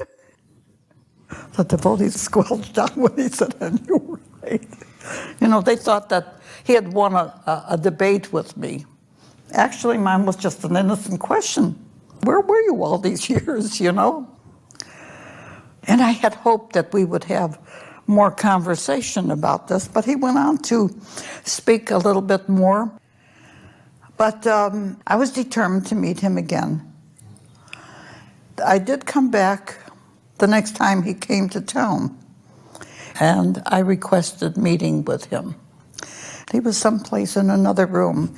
He was told who I was, and he asked my husband what he does, what kind of business he was involved in, and Sam said that he operated an antique shop in Santa Barbara. And he said, and what kind of antiques do you carry? What do you sell? And Sam explained anything that was old, which it was. And I remember Prabhupada saying, that's very interesting. And of course, he was very, very, very nice to my husband. Very nice. But we may have spent a good 30 minutes or so with him. In fact, prasadam was brought to him and he offered it to us, which I thought was so nice. His prasadam he offered to us. He was very happy that parents like ourselves were agreeable. He asked me about the other children we had, and I told him we had 2 sons and their feelings towards their sister's involvement. And he listened. He listened to everything I said. He gave me rapt attention. Whereas I would have liked to have asked him more things, he was actually interviewing us. Now that I think of it, I'm sorry I can't remember my entire conversation with him. Some of my memory has left me with this advancing age. The next birthday I have will be 87. The third time I met him, I already had started the Friends of Krishna program, where I was writing to devotees' families. And he said, Mrs. Forkash, you are doing very nice work. Very nice work. He asked me if I chanted, and I said I did. He said, but you know, you should be wearing tilak. And he pointed to my face, and he said, right there. I said, what is tilak? And he called the girls over, and he said, Mrs. Forkash will wear tilak. Well, they did apply it. And I swear on everything, I did not have this until the next day when I washed the tilak and this remained. And I tell you, I went to a dermatologist and I asked to have this removed and they could not take it off. And it's still there. That's something. Announcements were being made that Srila Prabhupada was concentrating on his translating work and he wanted to get a lot done, and devotees should not bother Prabhupada. Only GBCs or sannyasis could go to see Prabhupada, and the usual requests for guests and such would be minimized.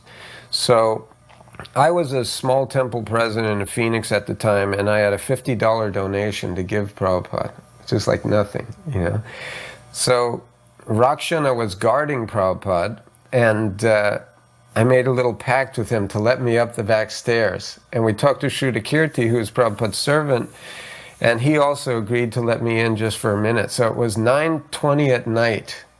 So I was a little afraid of breaking the laws, but I just wanted to see Srila Prabhupada so much. And so Srudakirti opened the door and I came in behind him, and Srila Prabhupada had his hand in his bead bag and was facing away from us, looking out the back window down the alley past the temple. And Srudakirti said, "Srila Prabhupada, this devotee from Phoenix has come to see you." And Srila Prabhupada turned around, and as he slowly turned around, the fear of interrupting him and being insignificant was fairly strong, but when he turned around, he had the biggest smile on his face. And he was just radiating warmth and love from his heart and giving me a greeting like, "Oh, my dear son has come to see me. How kind." And I really learned from that experience that all of us are equal in Prabhupada's eyes, and whenever we have anything to offer to him, or if we have any love to give him at all, we should just do it without any rules or regulations in regards to status or standing in ISKCON or anything. We're all equal in his eyes, and he was just happy to see his lost son coming to him for shelter. It was a memorable exchange. It just with one look, Prabhupada could just pierce your heart and change your whole life in one glance. I gave him the check as I was leaving, and he said, "Thank you very much." And then what happened later was about 3 months later, I got a letter from India, from Prabhupada, which was surprising because I hadn't written him. And it was a thank you note for the $50 check and the donation. And he made a personal note and said something, preaching to me that pleasing the spiritual master is the way to please Krishna. And I just thought it was wonderful that he would acknowledge not only me, but also the small donation that we had given him. That is human being. You should be inquisitive. Why this happening? Why this happening? And he should take education. That is human life. And if he does not inquire, if he does not take education, then what is the difference between him and the dog? He remains a dog. He has got this opportunity of human life. He should take advantage of understanding what is what. Not to keep himself in the dog status, simply eating, sleeping, sex life and defending. That is the distinction between dog and human being.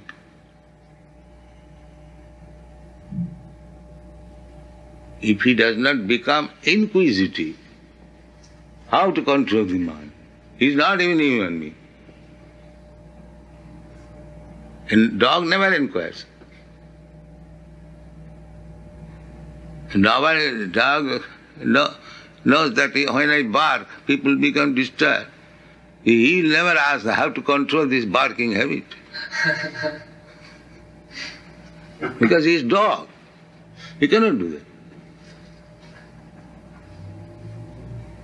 A human being can do that. People hate me. I do something wrong. How to control my mind? That is human being. One time, I invited Professor Benford from the University of California, Irvine.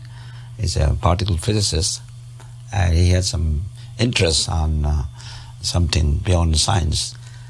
And in the garden, Prabhupada's garden, in the course of discussion with Professor Benford, Prabhupada was asking that you scientists are spending so much time in studying a piece of grass.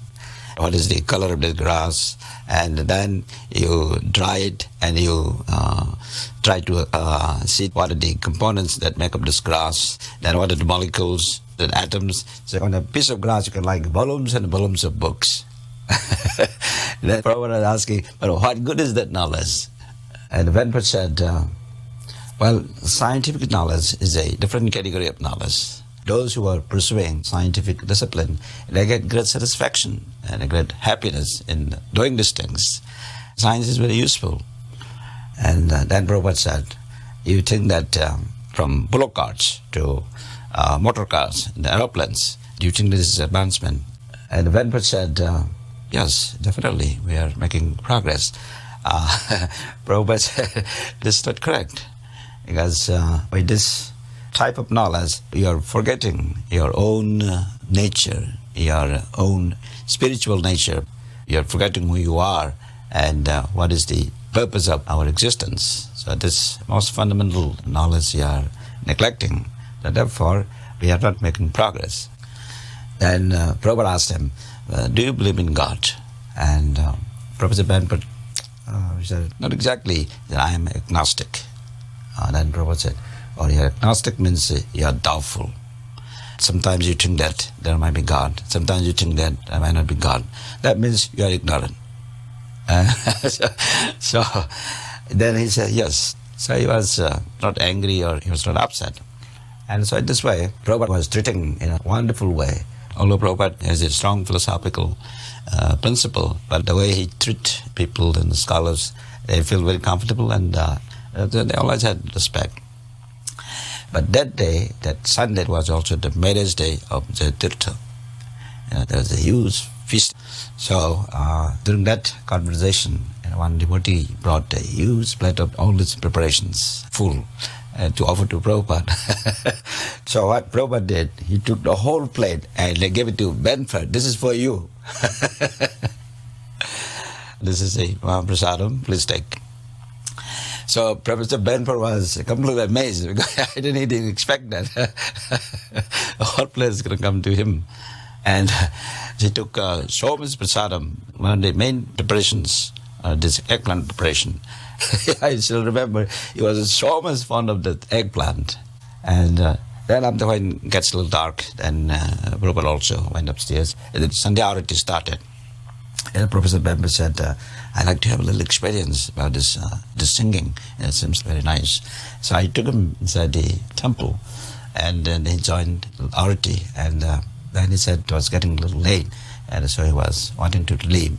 But he said before he left, he wanted to see Prabhupada. He wanted to say goodbye. So I took him upstairs to Prabhupada's room. And on the way, there are some plates, these prasadam plates with a lot of eggplant. And Professor Benford picked again one more plate. He ate again this eggplant.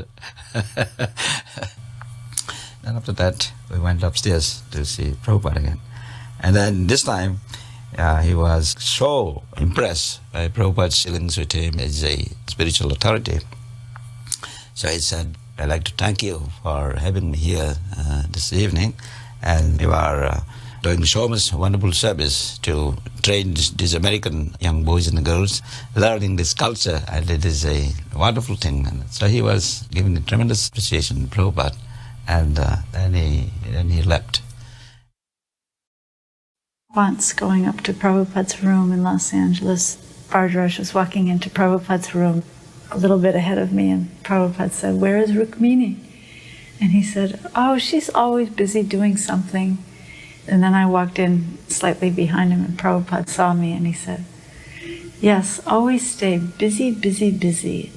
Otherwise, Maya will say, 'Come and play with me.'" And he held out his arms like someone trying to embrace someone. He said, "Maya will say, 'Come and play with me.'"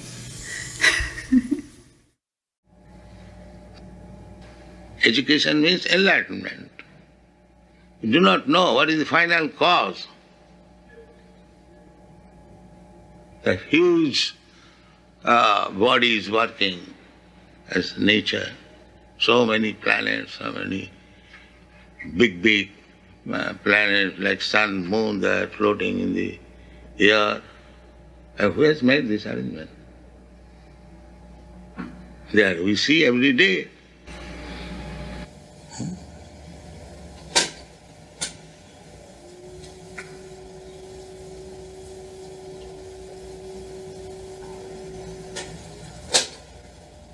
And everyone is speculating. It is being done like this. Another philosopher comes, he does, it is like this. Another says, it is like this. Naso nijjasya matam na bhinnam. A philosopher is not a great philosopher if he does not defy the other philosopher. Is it not? So this process is going on. I defy you, you defy me, that's all. But what is the real fact? Neither you know, neither I know. But we write big articles. That is going on.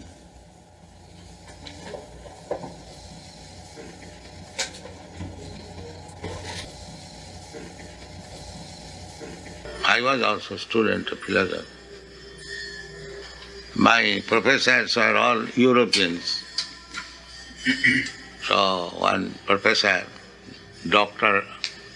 W.S. Arkuat, he was our professor for psychology, metaphysics.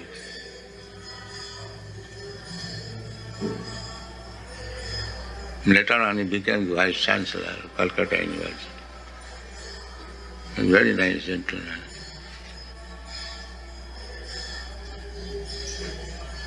Dr. Mize finds that he's chanting Hare Krishna a little in the shower now. When he takes a shower, he chants a little now. One press reporter in the Berkeley University in the beginning, he wrote his article and he read that after hearing this Hare Krishna for a few minutes, I came home chanting all the road Hare Krishna, Hare Krishna.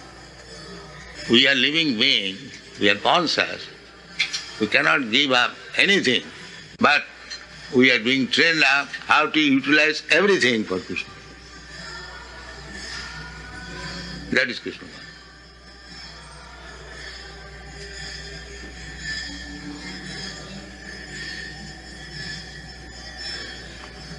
So giving some prasad. It seemed like the day that I got initiated, Srila Prabhupada was really enjoying himself. He was laughing at everybody, really. There was one boy named Asura Kulanasana. Srila Prabhupada said, "Do you know the meaning of your name?" And he said, "It means the killer of the descendants of the demons." And he said to Asura Kulanasana, "Do you know who the demons are?" And Asura Kulanasana said, "The karmis."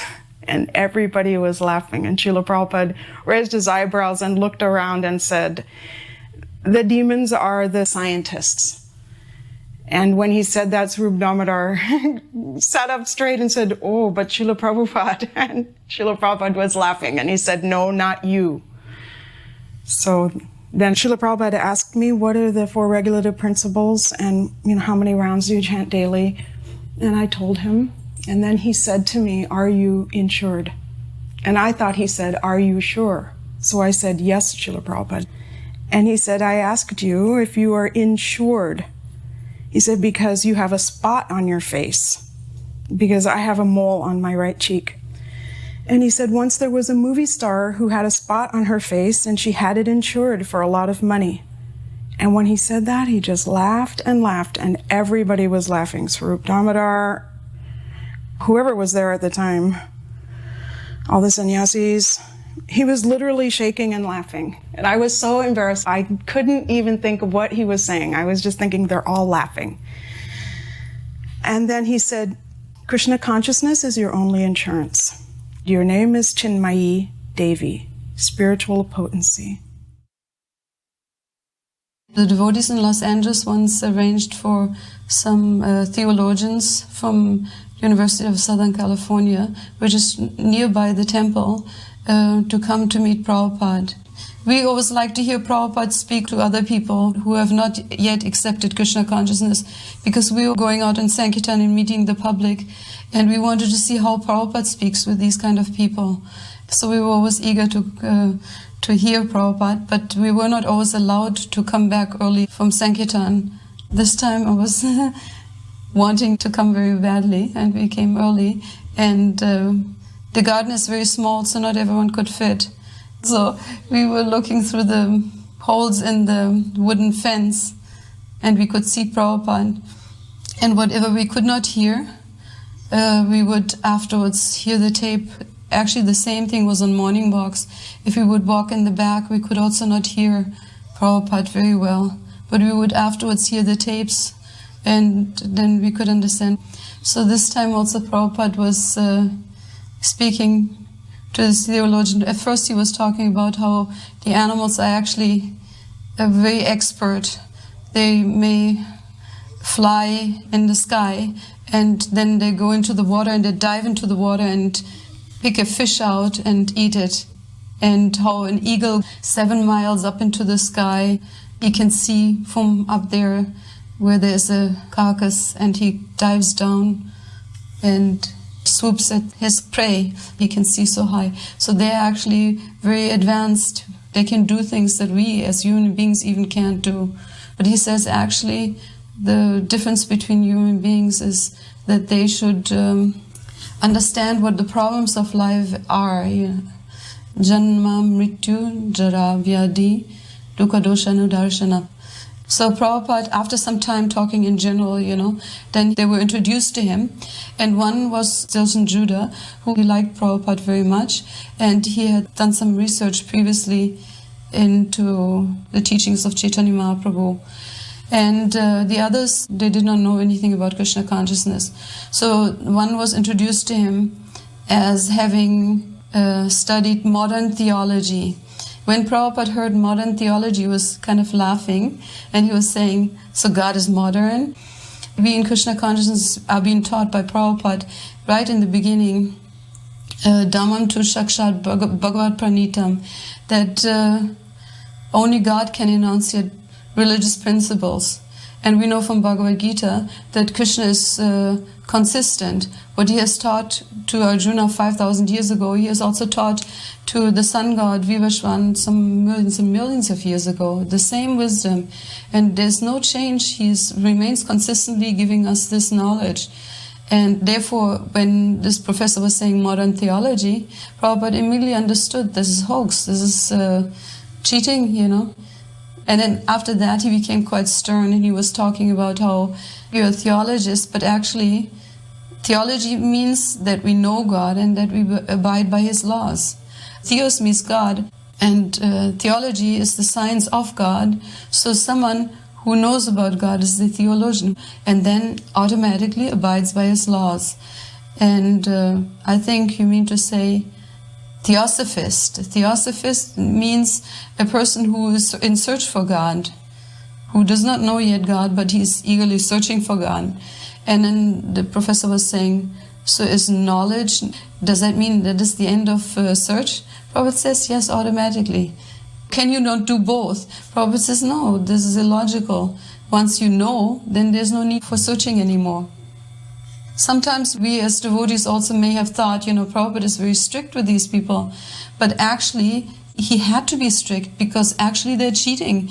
They're presenting themselves as authorities, and they're teaching at big, big universities and get all kinds of degrees. And naturally, a young student will take them as an authority. But that is cheating because they don't even know about God, and they're presenting themselves as someone who does know. And therefore, people are wasting their time hearing these kind of speculations, which may be accepted now, and in a few years again they're overthrown. And so then he said, so we accept from higher authorities. I'm not presenting whimsically a God. I'm presenting how I heard it from my spiritual master and from the great acharyas in the past. Therefore, what is the difficulty to accept what I'm saying to you. Dr. Sturgeon Judah, he was kind of representing everyone else, and he was saying, maybe because we are older, it is a little difficult for us to take up something new. Then Prabhupada said, then you're not serious. If you really want the truth, if you're really in search of God, when it is presented to you, presented in an authoritative way, then you should accept.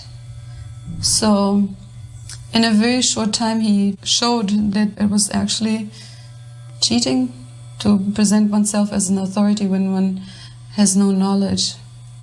So I came from a family of theologians, and to me this was just extraordinary to hear Prabhupada speaking like this, and that really made it clear in my mind that I have done the right thing by taking up Krishna consciousness and by taking Srila Prabhupada as my authority. Because I could see, previously I was living amongst these people, and even on a dinner table, they would talk like that about God in a very speculative way. And I was never satisfied with that. When I was a child, when I was 12 years, I was praying to God, please let me know more about you. You're very kind that you've sent Jesus, but I want to know more about you. And these people were always speculating. And I felt not only that, they were cruel. They were harsh and cruel in their way of speculations. Anyone who couldn't keep up with their arguments, like I was a young girl then, it was always high above my head what they were talking about.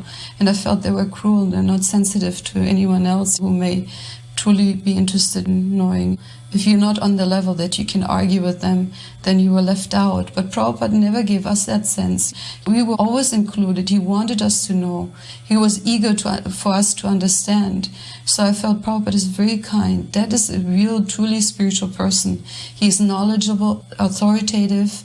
He himself has accepted a guru from a line of teachers, and he's presenting Krishna as he is. I just immediately felt comfortable with Prabhupada. I never felt like I was cheated. And never, I felt like Prabhupada is truly an authority that I want to surrender to. And my relationship with Prabhupada was always that I felt really, really close to Prabhupada when I heard him speak. Either he was preaching to someone else or he was giving classes to us.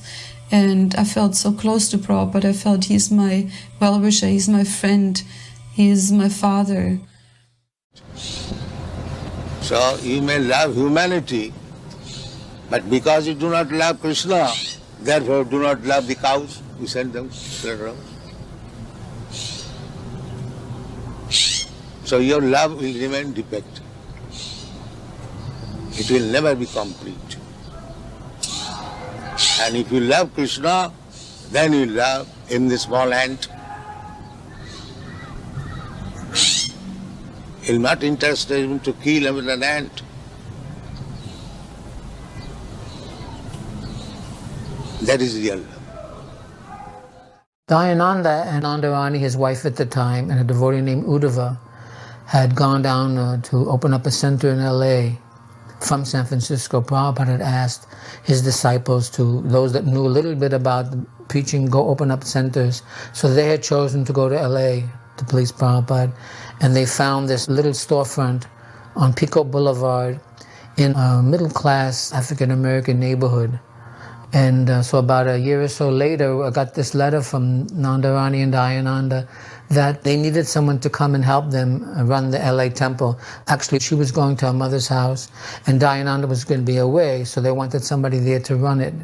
And nobody was coming at the time. It was just a storefront. Nothing had really been established, There were no devotees. They had no real programs. So I went to LA, and I was there by myself, actually, for several months, I was in the temple alone, and Prabhupada started to write me letters saying, it doesn't matter, nobody is coming, you can just chant to the walls. Krishna will hear you. There's so many letters I had where he said, don't get discouraged if nobody is coming now, because very soon your temple will be successful. Just work sincerely and everything will happen. So my program was to just have the morning arati, which was a little later than now, and we had a picture of Panchatattva. I would get flowers, We had very little Lakshmi, maybe like $200 a month to maintain everything. $100 paid the rent and $100 was everything else. When I started to communicate with Prabhupada, he would encourage me to do things. So then I wanted to please him.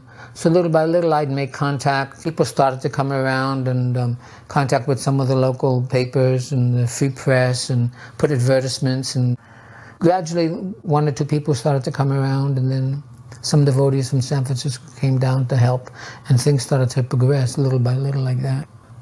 Mukunda had come, and Umapati had come down and stayed for a while, and we were contacting different places, and Prabhupada used to write that if we make him some engagements, that was the way you'd get him to come to your temple in those days, to have some speaking engagements, preferably at a college, something on television like that. And so I tried to do these things, even though I was petrified of talking to people in those days. I was very timid and very shy. But somehow or other, Krishna gives you the ability to do these things. And so I had some nice clothes from my karmi days, and I put on a very nice expensive suit and a tie. We weren't shaved up, but I'd wear tilak. And I went down to some of these stations. Went to, I think, KITV in LA. They had these afternoon talk shows. So in addition to the TV and radio shows, I had arranged for Baba to speak at UCLA and at Long Beach State College. Somebody told me that the International Student Center at UCLA has guest speakers. So I thought that would be a good place for Prabhupada to speak. But not being experienced and very expert, I went down and spoke with somebody there, and she asked me if we were proselytizing. And I didn't even remember what the word proselytizing meant, even though I had college education. I became befuddled, and when I told that to Prabhupada, he said, "And did you tell them no?" But I didn't even know what it meant. I was ashamed to tell Prabhupada at the time. But she told me that she couldn't sponsor us like they normally did. She thought it was a religious thing. So she said she'd give us the use of one of her rooms, but we'd have to advertise and do everything else. So I thought, well, that's all right. So I went out and I printed up maybe 100 or so flyers, which was really nothing. And I stood on the campus and gave them out. Jayananda sent the money down from San Francisco, and I printed them up because we had no Lakshmi in LA. I realized now it was really like giving out one flyer, It really was so insignificant. But at the time, I thought it was the best that I could do. And we cut up a huge amount of fruit, and Mukunda was in LA at the time. And we drove out there with Prabhupada, and we had this room. It was like a huge classroom. And nobody showed up, not a person. So we're sitting there, and Prabhupada is waiting, and then he finally looks at me and he said, "So, Aniruddha?" And again, I felt like I was so insignificant. But I couldn't say anything, so he just looked and he said, "That is all right, we'll have kirtan." He always made me feel wonderful afterwards, because he knew how timid I was, so he related to me in that way, where some devotees he could really, like Tamal Krishna, he could yell at. With me, it would really shake me up, so he knew how to handle me perfectly. Always made me feel he was so grateful, actually. It just reminds me of what a fool I am. So we had kirtan, and after kirtan, there was an Indian student that saw some Swami inside, so he came in out of curiosity, and he sat down and he had a conversation with Prabhupada. The boy was challenging. Prabhupada was saying, "So tell me, where are your Indian countrymen? Why are they not here?" And the boy had no answer, and he said, after pausing, "I'll tell you, they are lost. Hare Krishna." So that was that engagement. The other engagement was at Long Beach State. They told me I had the use of either an indoor classroom and I could arrange for people to come, or that there was a huge area where all of the students took their lunch, where they had a podium and they had speakers during the day. So I thought that might be better because at least we had some kind of a guaranteed audience. So again, we drive out to Long Beach, and it turns out that it's this huge mall area, the size of almost of a football field. Everybody spread out. I found out later that they'd have any kind of speaker would get up there and speak about any kind of nonsense that would arouse the students. It could be, hippies or whatever. And there was nothing to cover Prabhupada from the sun. I didn't even think about it. So we get out there, and Prabhupada stands up there, and he looks around, and he looks over to me, and he says, "Get me an umbrella," because nothing was covering Prabhupada. And all of a sudden, somebody handed an umbrella. And then Prabhupada looks at me and says, "Aniruddha, this is not very nice." I felt very badly. But he sang the normal things in the beginning that he would always sing. Bandeham and Govinda Jai Jai, Shri Ram Jai Ram. That was his program. Then Hare Krishna. And there was no way of asking questions, so he just spoke something very seriously, something very heavy about Vishnu and four-handed forms and things like that. And then we left. So when I drove him back in the car, I felt very badly, so I apologized. I said, Prabhupada, I don't remember exactly my words. But he just looked at me and smiled and said, that is all right. Then after all that, when Prabhupada left LA and went back to San Francisco, from that time on, he wrote me regularly. And the first letter that he wrote me, he said, my dear Aniruddha, please accept my blessings. Despite my ill health, I was so comfortably situated when I came to LA. Thank you so much for your strenuous service. Single-handedly, Krishna will bless you, rest assured. He said, now we are in San Francisco, and they are arranging for me to speak at different universities, and they are very successful, just as they were in LA. So, he just would lift me up. And then I realized that Prabhupada really only saw the attempt. He understood that I didn't know really much. And he gave me some credit. So he was always so merciful in that respect. It meant a lot to me, believe me.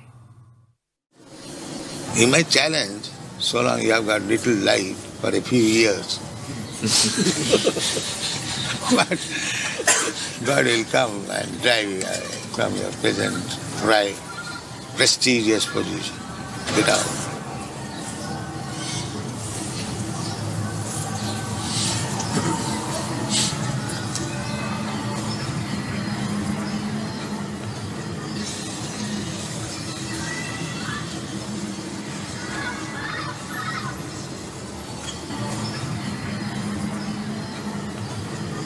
So unless one is madman, he cannot say there is no God. Anyone who denies the existence of God is a madman. Prabhupada, wouldn't it be better to say he's blind, he's stupid? Yes, the same thing. The mad is the sum total of all stupidity. When I say mad, it is the sum total of all kinds of stupidity.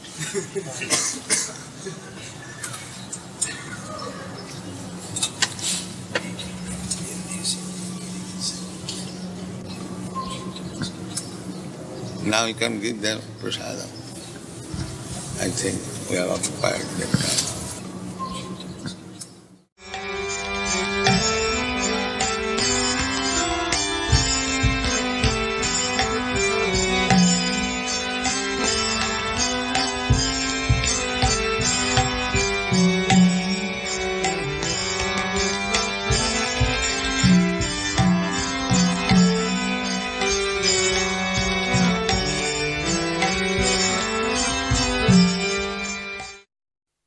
All across America, wherever Prabhupada went, he would be taken to the park for the morning walk at 6 o'clock.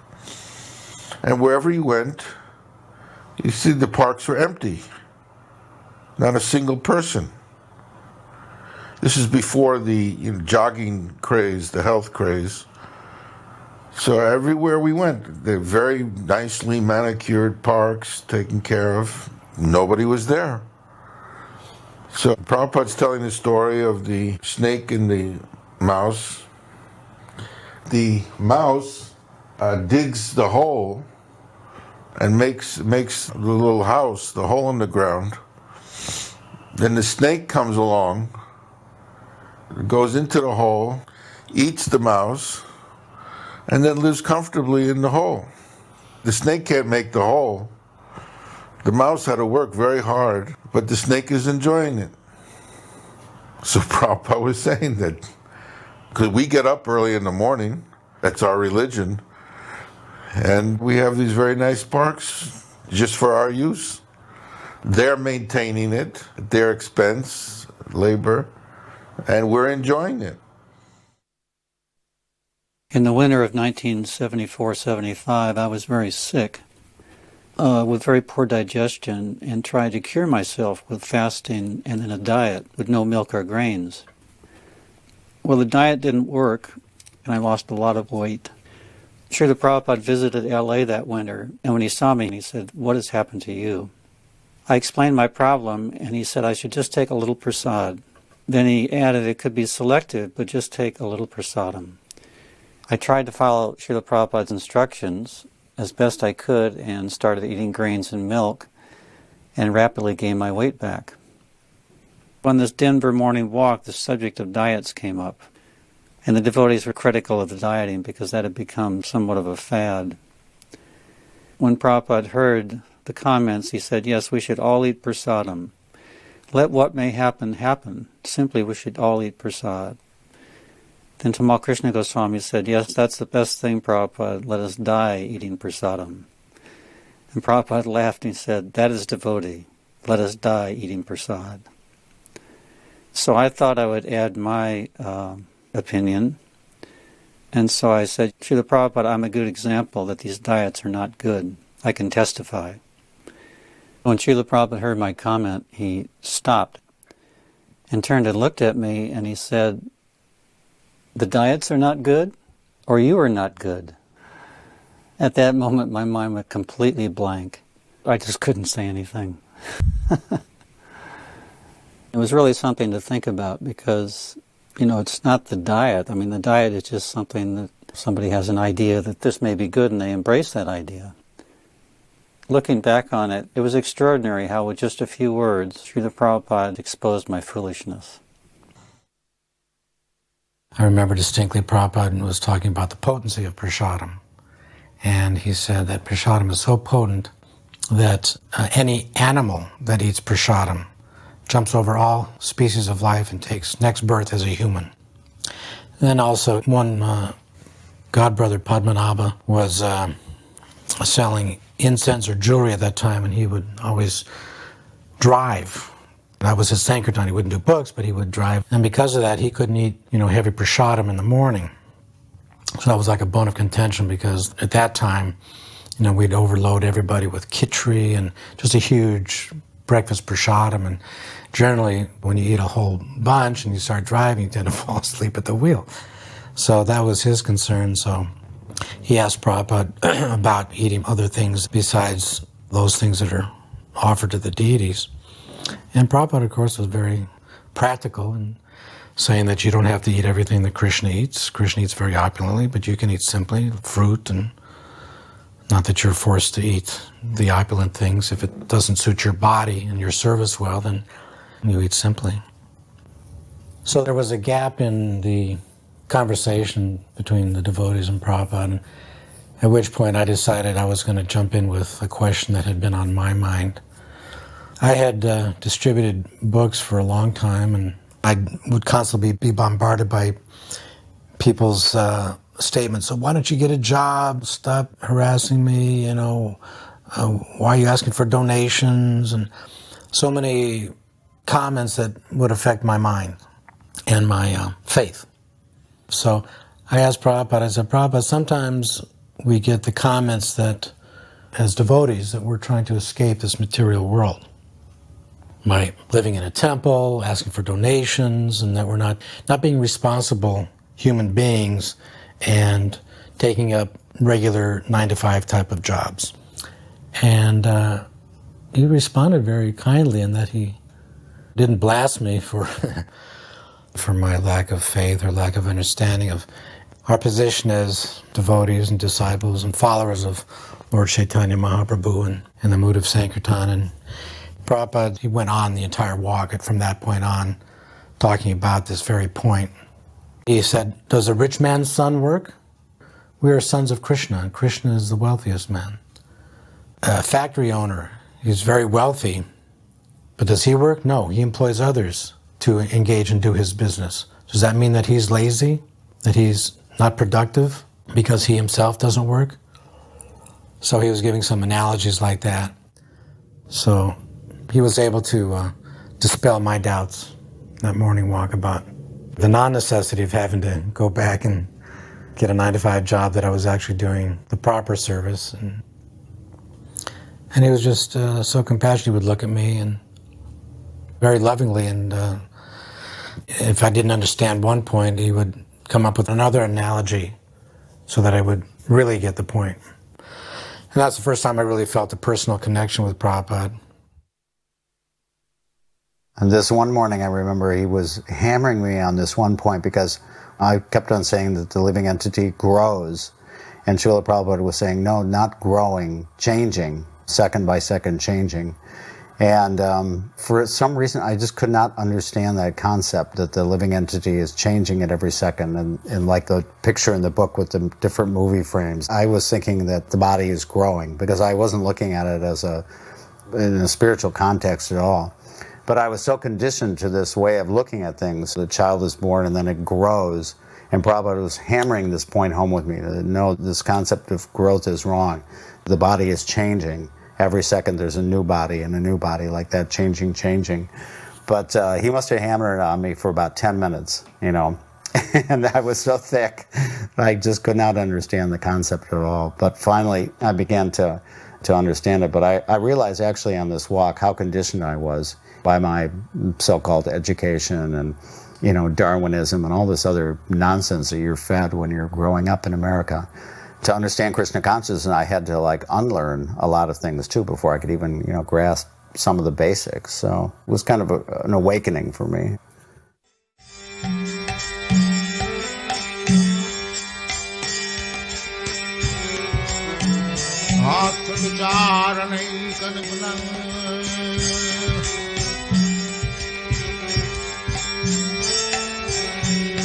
Dharma samastapaka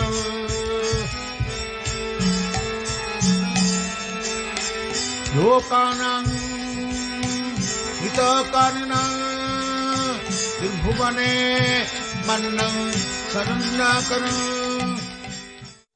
When Prabhupada came into the airport, they had planned for the television and different people to interview him. So they brought him into a room, but then nobody showed up. And I just remember Prabhupada was very undisturbed. You know, we were all upset that it didn't happen. And then they took Prabhupada back to the temple. The Denver temple's very long, and at that time we just had little Radha Krishna. And when they opened the curtain, Prabhupada immediately called Brahmananda over. And he was saying that little Krishna didn't have a peacock feather on, and we were all amazed that from such a great distance, his Vyasasana was way in the back of that temple, that he immediately saw that and had them fix it. In Denver, it was just after LA, and all of the problems that were there in Los Angeles and the political situations of the organization, of the management of the society were weighing heavily upon him. And at the same time, when he was in Denver, there was an undercurrent, not a major theme, but an undercurrent of problems with householders. There were also other problems with some sannyasis. I forgot who it was. And it seemed to be in America, Prabhupada was very much preoccupied with disturbances. Whereas in India, he was preoccupied perhaps with fighting with people who were trying to take away lands. I think he was less disturbed by that than he was by the disturbances with devotees.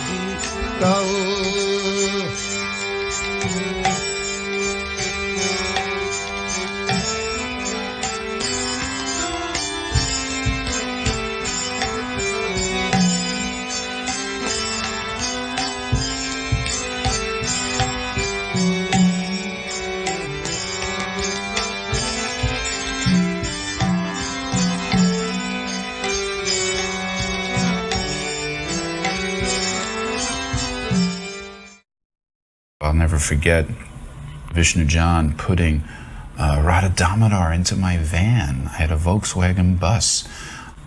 Vishnu John sort of reclined on the little bed type of thing I had there, and the murtis were placed carefully on the seat. And as I drove to the park, he was singing some beautiful song, and I I just was in ecstasy. And I just made sure I wasn't driving too fast because I didn't want to see Vishnu John or anything else go flying. But I felt so fortunate. We arrived at the park and they had a great kirtan group. It was sort of one of the first, what I would call kirtan bands at the time. Vishnu John Swami would be playing harmonium and singing, and then we would play the various instruments that he had accumulated over the course of time, like the Esraj that you see Sri Ram here playing, the Ektar, which no one in ISKCON at that time was playing, and then we'd have various sorts of drums and percussive instruments that the other brahmacharis would play or guests would play that were usually musicians. That was basically what we did. Prabhupada was extremely pleased because it was a devotee-making program. There are many brahmacharis that came as a result of our traveling, preaching, and presenting the chanting of Hare Krishna and the distribution of BTG magazines and other books. Secondly, it was the way Vishnu John Swami had arranged it. The deities were, of course, were always captivating. The exotic instruments, his deep and melodious voice, and his sheer enthusiasm for chanting the holy name. People literally were captivated upon seeing this whole presentation.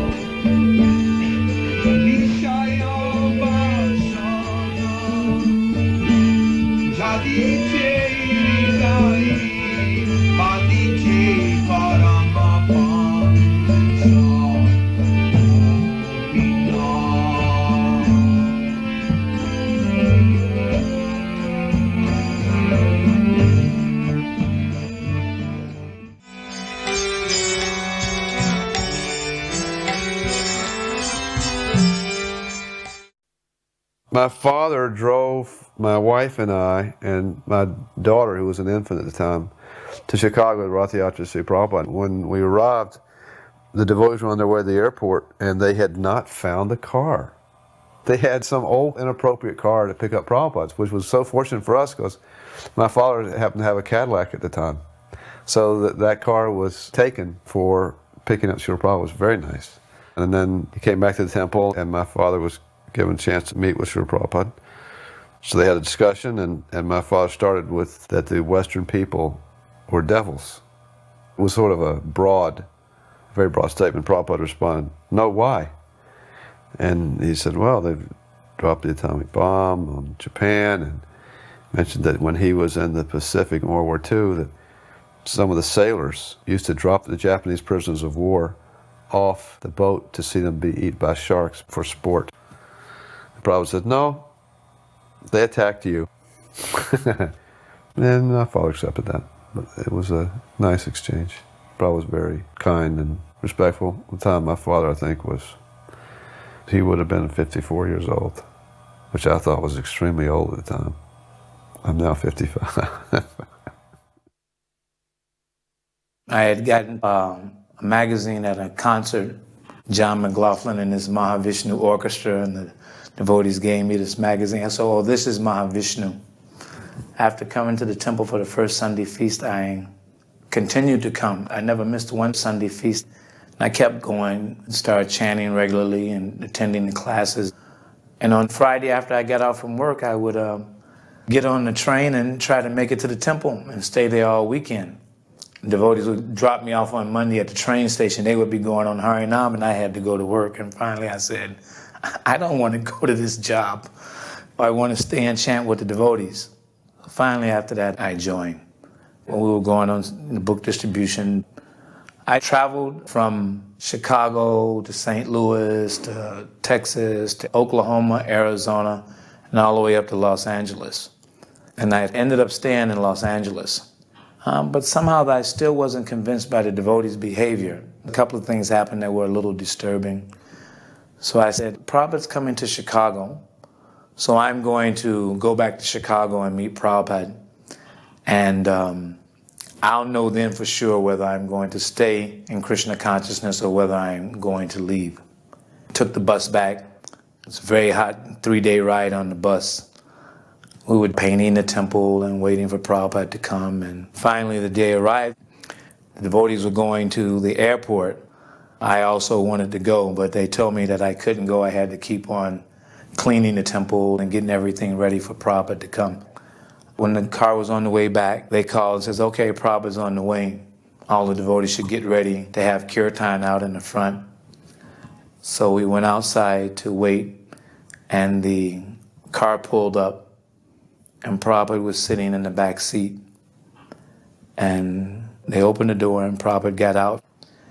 And immediately on seeing Prabhupada, just uncontrollable tears just came down my face.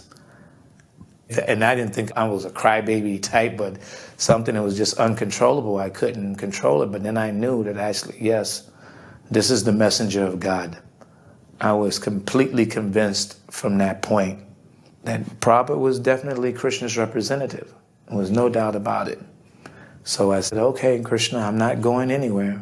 And I made a vow at that time that actually I would continue to serve Prabhupada regardless, no matter what actually happened, in the long run.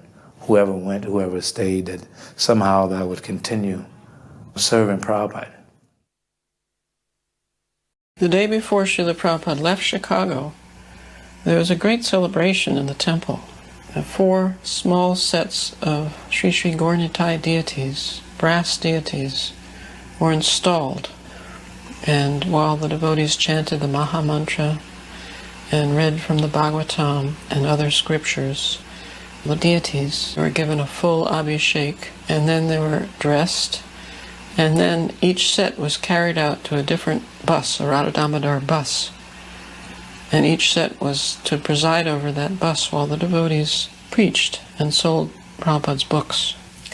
So when that was complete, Srila Prabhupada gave a talk, and he mentioned how pleased he was that now with these buses, devotees could go from town to town and city to city and distribute books explaining the science of Krishna consciousness.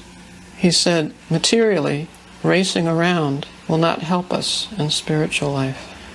We were allowed to be advanced materially, but we should never forget our spiritual duty and our spiritual identity. If we do forget those things, then our human form of life is wasted. So after this talk, then there was an initiation. 75 devotees became initiated at this time. And we could see how Prabhupada was pleased by the devotees' efforts, how Krishna consciousness was being spread successfully. This pleased Prabhupada very much.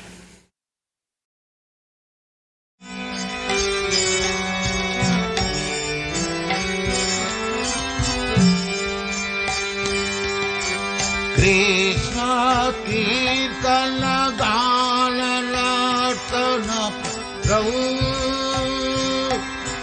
Premamritam Vanidhi. I was fortunate to film Srila Prabhupada at the airport arrival in Philadelphia, and I remember how thrilling that was, because when he would walk through the airport and everybody chanting and dancing in ecstasy, it was an experience that's hard to describe how satisfying it is to be in his association in public with so many devotees.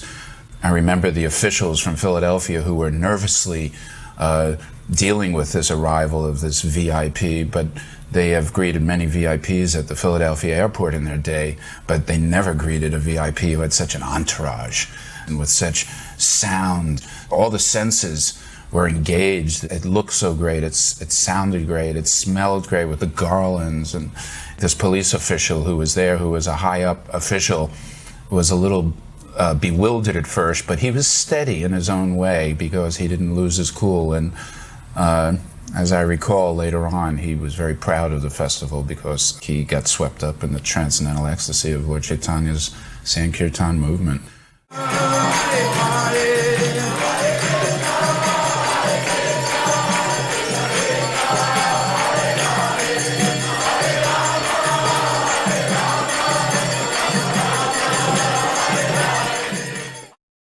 all the devotees rushed to the arrival gate to meet Srila Prabhupada. And Ambojaksha, who had never seen Srila Prabhupada, turned to me and said, "What should I do? Where should I go? Tell me what to do." He actually said that to me. "Tell me what I should do." And I said, "Ambojaksha, just go stand by the asana that's been set up for Srila Prabhupada, because you know he's coming there, and you can position yourself right next to Srila Prabhupada." So we agreed, and we both went there. So as Srila Prabhupada came and sat down, a devotee lady approached Ambojaksha with this huge plate of fresh cut fruit for Srila Prabhupada and gave it to Ambojaksha. So Ambojaksha offers the plate to Prabhupada, and Prabhupada takes one fruit, pops it into his mouth, and then does the Bengali drinking style with the water. And for Ambojaksha, it was just perfect. This is the first time Prabhupada had been to Philadelphia, when there was a temple there. Before, he stopped off at Butler. On the way back from Butler to New York, he stopped off at the University of Pennsylvania, October of '65. Then he came to Temple University once, spoke in Swami Nikalananda's course, made some devotees too from another program. Prabhupada also met with scholars while he was in Philadelphia. Tom Hopkins, who he was really quite favorable to. And this professor from the Temple University, my religion department, Vibhuti Yadav, and Prabhupada raked over the coals. It was so heavy with him. Prabhupada said to him, "What do you teach?" He said, "Hinduism." Prabhupada said, "And what is that Hinduism?" And Professor Yadav made the mistake of saying, "I don't know. You tell me, what is that Hinduism?" Prabhupada said, "Oh, you're teaching. You do not know?" He said, "This is our Swarab Damodar. He's also PhD. Let us ask his opinion. He says he's teaching, but he says he does not know. What is your judgment?" On cue, Swarab Damodar says, "Cheater, Srila Prabhupada, that is called cheater." This is how it starts. Prabhupada says, "So, he's called you a cheater." It got heavier and heavier. Finally, Yadav admitted he was a cheater.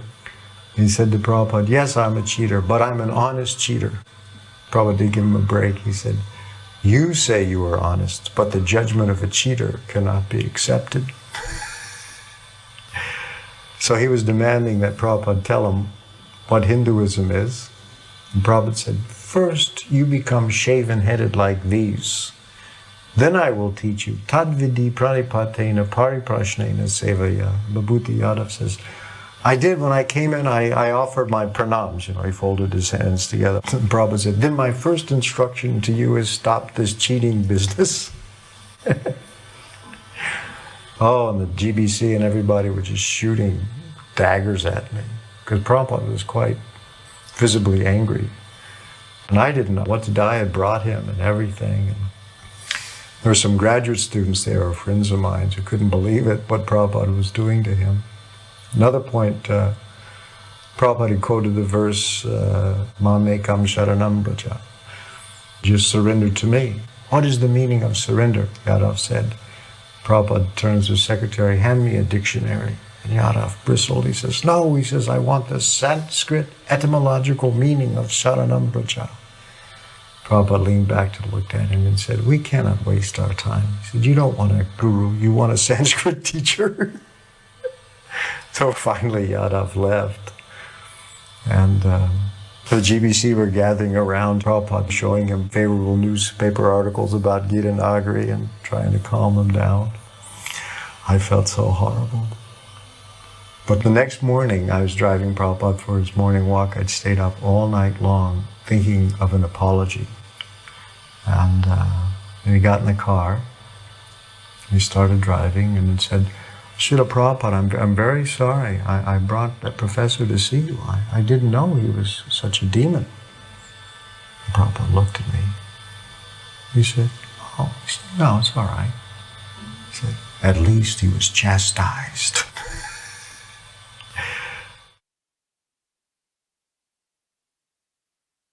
You can see me there, I'm looking quite concerned because the car's not there. There's the airport manager on the left. Prabhupada's there, but I am not blissful because the limousine is not there.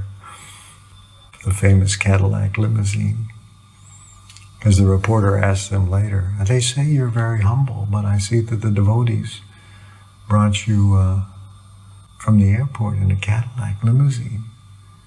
You're so humble. Why did you drive a Cadillac limousine? Prabhupada said, the spiritual master to be worshipped on an equal level with God who rides a golden car. So this Cadillac, he said, was not enough. When we left the airport lobby and came out to the street, there was a pause, I remember, waiting for the vehicles to come, and Prabhupada just stood there on the sidewalk, and he had such nobility. Prabhupada was the most noble person one would ever possibly meet in their life, and to see him standing there just waiting for the cars with all this activity going on around him, and he was just such a steady, calm presence for all his disciples and everyone who approached him. Everyone was on the porch waiting for Srila Prabhupada to come back from his morning ride. And we were lined up. I was standing up on a buttress a few feet higher. I was able to see everything pretty clearly. Throwing flowers and very ceremonious. Srila Prabhupada came out of the car and he was going in to give a talk. And just at that time, this little girl came running out from the crowd. And she started asking Srila Prabhupada, when I make the garland, I don't know to put first the red flower and then the white flower, and then you put the needle in like this, and then and she started asking Srila Prabhupada extremely specific questions about how she could perform her service of helping to make the garlands. And Srila Prabhupada very lovingly looked down, and instead of directly answering with words, he took off his own very opulent garland and put it on this little girl's shoulders and said, just study how this is done and then you can do it nicely. And everyone was very happy with that exchange, especially the little girl. Srila Prabhupada is ushered into the temple room, small temple room, and he's surrounded by GBCs, and then the rest of the men came in. And it was so small that the ladies couldn't even come inside. There was one window on the side of the room, and their noses are pressed against the window, trying to at least see Srila Prabhupada, and Prabhupada's about to speak. And then Prabhupada notices them in the window, and Prabhupada says, you have to make room for them. They want to hear. Remember that. They want to hear. So he insists that all the leaders and then the rest of the men squeeze in closer to him so all the ladies can come in and hear. And it just struck me how he did that, because Prabhupada was always very attentive to everything that was going on. And he saw them, how eager they were, and he just immediately, you have to make room for them. They want to hear. For a Srimad-Bhagavatam class, Prabhupada was reading from the story of Ajamila. He had somebody else recite the verse in purport, and that devotee said, then Ajamila cried out 3 times very loudly, Narayana, Narayana, Narayana. Prabhupada said, have I said 3 times? It is not 3 times. Once is sufficient. Then at the initiation, someone else had chosen the names for the initiates. So they'd call the person out by their regular name, and then Prabhupada would ask what was their new devotee name, and the devotee would read from the list. I think it was Brahmananda. And several times Prabhupada would change the name. They had mentioned some name, and Prabhupada said, what is this? He said, it's supposed to be Bhubrit, meaning one who carries the planets. This name you have chosen means one who carries a heavy load. He said, where did you get these names? That's my son Yudhishthira up there on the card. And Prabhupada joins us later on in the parade. It was a very long parade. And this year we are starting right in front of Independence Hall. We're going down Walnut Street and ending up at the Philadelphia Museum of Art. That year we started going out college preaching, taking Gaura-Nitai with us, so we thought we would bring them for Rath Yatra. They sort of hide Subhadra But by the next year, we had heard instructions that in the future that Gaur Nitai should be brought on a palanquin separately, but not to ride up on the cart with Lord Jagannath. After that, if we brought Gaur Nitai out, then we carried them in a palanquin separately. Trilochan and myself built this cart. We started about a year ahead of time because we knew Prabhupada was coming and we wanted to do something really, special. And we would just go to these demolition places that would tear down big commercial buildings. And Trilochan would just start going up to them and asking them to donate wood. And before you know it, we had these big, huge, long pieces of timber. Some of those beams were like 12 inches thick. I mean, they were huge pieces of wood. And so we just started building the cart based on what wood we had. No idea how big it was going to end up. And before you knew it, it was over 50 feet long. And then we had to come up with some idea for wheels because we had such a big frame. So then we went to some electrical companies and we got these big spools that they would wrap wire around them. And the biggest ones they had were 8 feet in diameter. Each wheel was 3 of these put together. After we put them together, we rented this big industrial bandsaw. And they were so heavy, and Trilochan and I were cutting these scallop edges around the wheels to give it this design. And then after we made the scallop edges, we would get these oak 2x4s, and we made spokes. And we had one devotee, Jim Newsham, he was a welder, and he welded the hub. We put it all together. Anyway, Prabhupada really liked these wheels. At one point after the parade, he stood there watching the wheels for about 15-20 minutes. And he asked Rabindra who built these wheels. And so Rabindra told him, and then he said, these boys are descendants from the architects of heaven. He really loved those wheels. So then we built this big, dome to go on top of it, and then we're trying to think of different ways to decorate it, and we have some artists, Kim Murray was one of them, and some other devotees came out and painted all these beautiful designs. Padaraji, made this beautiful canopy, and they're, painting all these swans around the cart. And I mean, the whole temple was just buzzing around like bees, thinking that Prabhupada's coming, and we really wanted to make this cart special. And then when we finally had it all together, Lieutenant Fensel came by, who was giving authority for parades, and when he saw this chariot and he saw the size of it, he said, "You're crazy." He says, "There's no way this is going to go down the streets of Philadelphia." And so we went over to him, we showed him, because we have a permit. We gave the sizes, when we applied for the permit.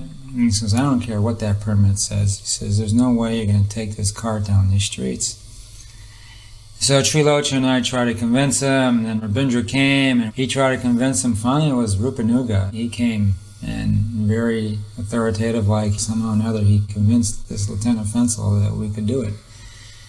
And so during the parade, this Lieutenant Fensel just kept following the parade, and there was different times when we had to fix things underneath the cart, and by that time he was like so much into it. He actually came underneath the cart himself. He says, "Do you need any help?" And you could see his whole face was transformed. He went from this real miserable, authoritative like policeman, he just became like really jolly, and he did everything he could, and he was like really into the cart. We started without Prabhupada. He wasn't there yet until we went around the corner, and then Prabhupada arrived, and when Prabhupada came, everything came to life. It almost rained every day. In fact, it was raining on the Rath Yatra. You can see it's overcast. And just as when Prabhupada was coming to get on the cart, the sun came out. That was the first time we'd seen the sun. I was really afraid it was going to rain all during Rath Yatra. Twice we went out for morning walks and we just drove around because it was raining so hard. First time we took him for a walk was up in the Wissahickon Gorge near the temple. The Wissahickon Gorge it's a forest in the middle of the city. Prabhupada said, "What is this jungle doing in the middle of the city?" And at that time, people were preaching there was a food shortage. And so he said, all these should be cut down and it should be planted. There's sufficient space to grow food for everybody. So then the next time we took him for a walk along the river where there's more like a park, and he liked that much better. But it was so rainy, Prabhupada said, this is just like India. He said in Puri it's always raining during Rath Yatra time. From way up the street, the devotees parted and the car stopped and Srila Prabhupada got out of the car and walked toward the cart. It seemed like it was a great distance to me, but my very distinct memory is that as Prabhupada approached the cart, I was privileged to witness the meeting of great personalities, the meeting of Srila Prabhupada and Lord Jagannath. And I felt suddenly as if the devotees had melted away, the sound of the kirtan was from a distance, and I had a little peephole into this extraordinary exchange. The moment when Srila Prabhupada and Lord Jagannath greeted one another. I was insignificant in that exchange. I was just a little ant with a little glimpse, and it was profound. It was bigger than any emotion I've ever experienced. It was beyond this material world. He offered his obeisances right on Walnut Street. My daughter said, this is the way she used to think, that street is so dirty, that's so moochy. How could Prabhupada put his head bowed down on the moochy street? I know he looked at it first, and by his glance he purified it, and that cleansed it, and then he bowed down. That's what she figured it out really fast. I don't think Philadelphia had seen such a huge crowd of devotees ever when Prabhupada was there. Every time the car would stop for a while, Prabhupada's lap would fill up with money. People would come up, offer obeisances, and put donations in his lap. In the parade, I stationed myself right next to the wheel of the cart, right next to Prabhupada, and I had my son up on my shoulders. And I remember walking the whole parade, not leaving that wheel. And regularly, Prabhupada would look down, you know, like, and acknowledge our presence and smile at us, and my son dancing on my shoulders. And you could see Prabhupada was really, really happy. And then a few times he would throw flowers at us, and we would catch the flowers. And I remember at that time I thought Prabhupada looked really, really happy. I remember just thinking, I'm walking next to Prabhupada, he's on the cart, I'm on the ground, and I felt like I could walk forever, that he gave me the strength that I could walk for time immemorial in that kind of situation. It was really, really nice. And he looked so happy. He looked strong and happy and just like pleased and satisfied with the whole festival. There's this fountain in front of the art museum, and there were bleachers constructed that were just for the bicentennial program. And these bleachers were just filled with people, looking like they were just sitting there waiting for the cart to come. And the parade route was for us to go around this fountain and then go to the back of the art museum. And we went around, and all the people in the bleachers were amazed. They were just clapping, and some of them were standing up. And Prabhupada was so pleased that he instructed the people pulling the cart to take the cart around again. Those people in the bleachers were there for a whole completely another program, but by Krishna's arrangement, they got the most mercy. And I was steering the cart, so I was just a few feet away from him. So I was constantly just meditating on Prabhupada, and of course I didn't have a lot of association with Prabhupada, so it was very amazing to me just watching how graceful he was. Every move he made, every little eye movement that he made with such full tension, and it was so graceful.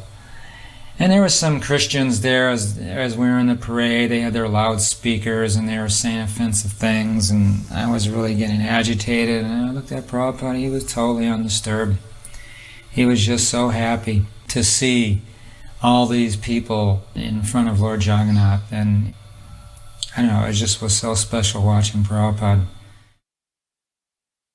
I couldn't understand him on the tapes, but whenever I read the Bhagavad Gita, the purports, it was almost as if I could just hear him, you know? That's why I studied the Gita so much, because when I would read the purports, I would hear Prabhupada.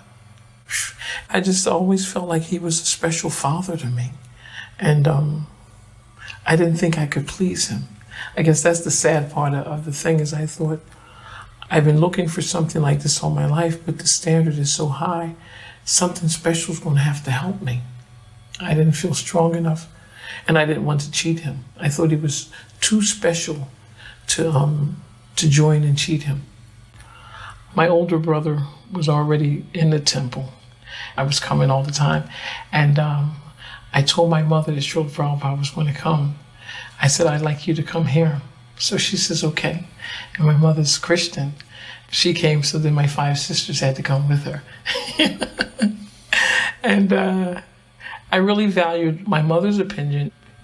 She couldn't understand why my brother would leave his wife and children to join the movement. She says, I won't criticize your movement. I just can't understand how someone could leave their family responsibilities.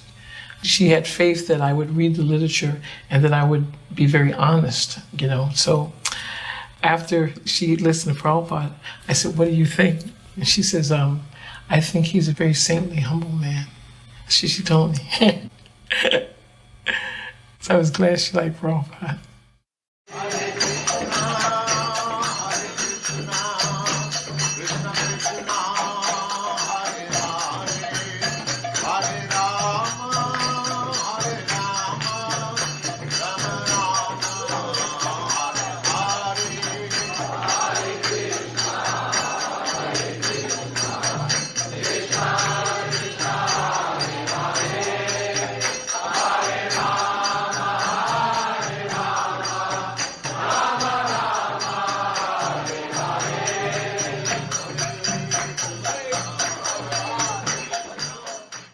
When we finally arrived at the park in Philadelphia, I remember there was an immense crowd there, and there was a great vista. It reminded me almost of Washington, D.C. and the Mall and Martin Luther King when he gave his famous speech, I Have a Dream.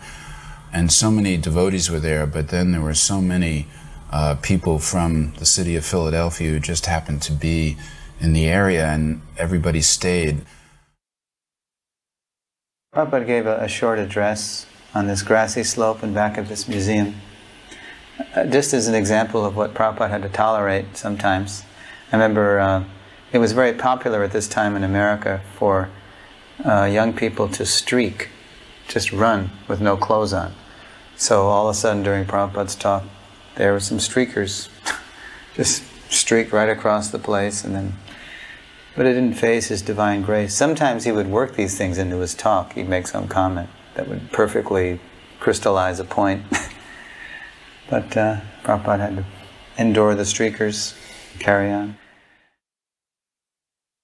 She was interviewing him the day after the Rath Yatra. The reporter said to him, devotees told me during the parade that there were invisible beings flying overhead showering down flowers, and that you could see them, but we could not. I was thinking, what an idiot. Talk to this reporter. She said, is that true? Prabhupada said, yes. He said, you cannot see them because you are envious of the spiritual master. No reaction, really. The article giving the amount of hostility she had was not bad. It was a big Sunday feature article for the magazine.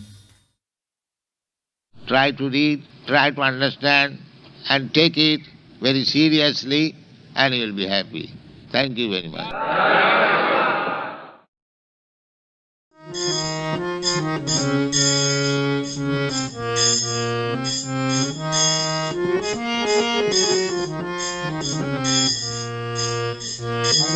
Hare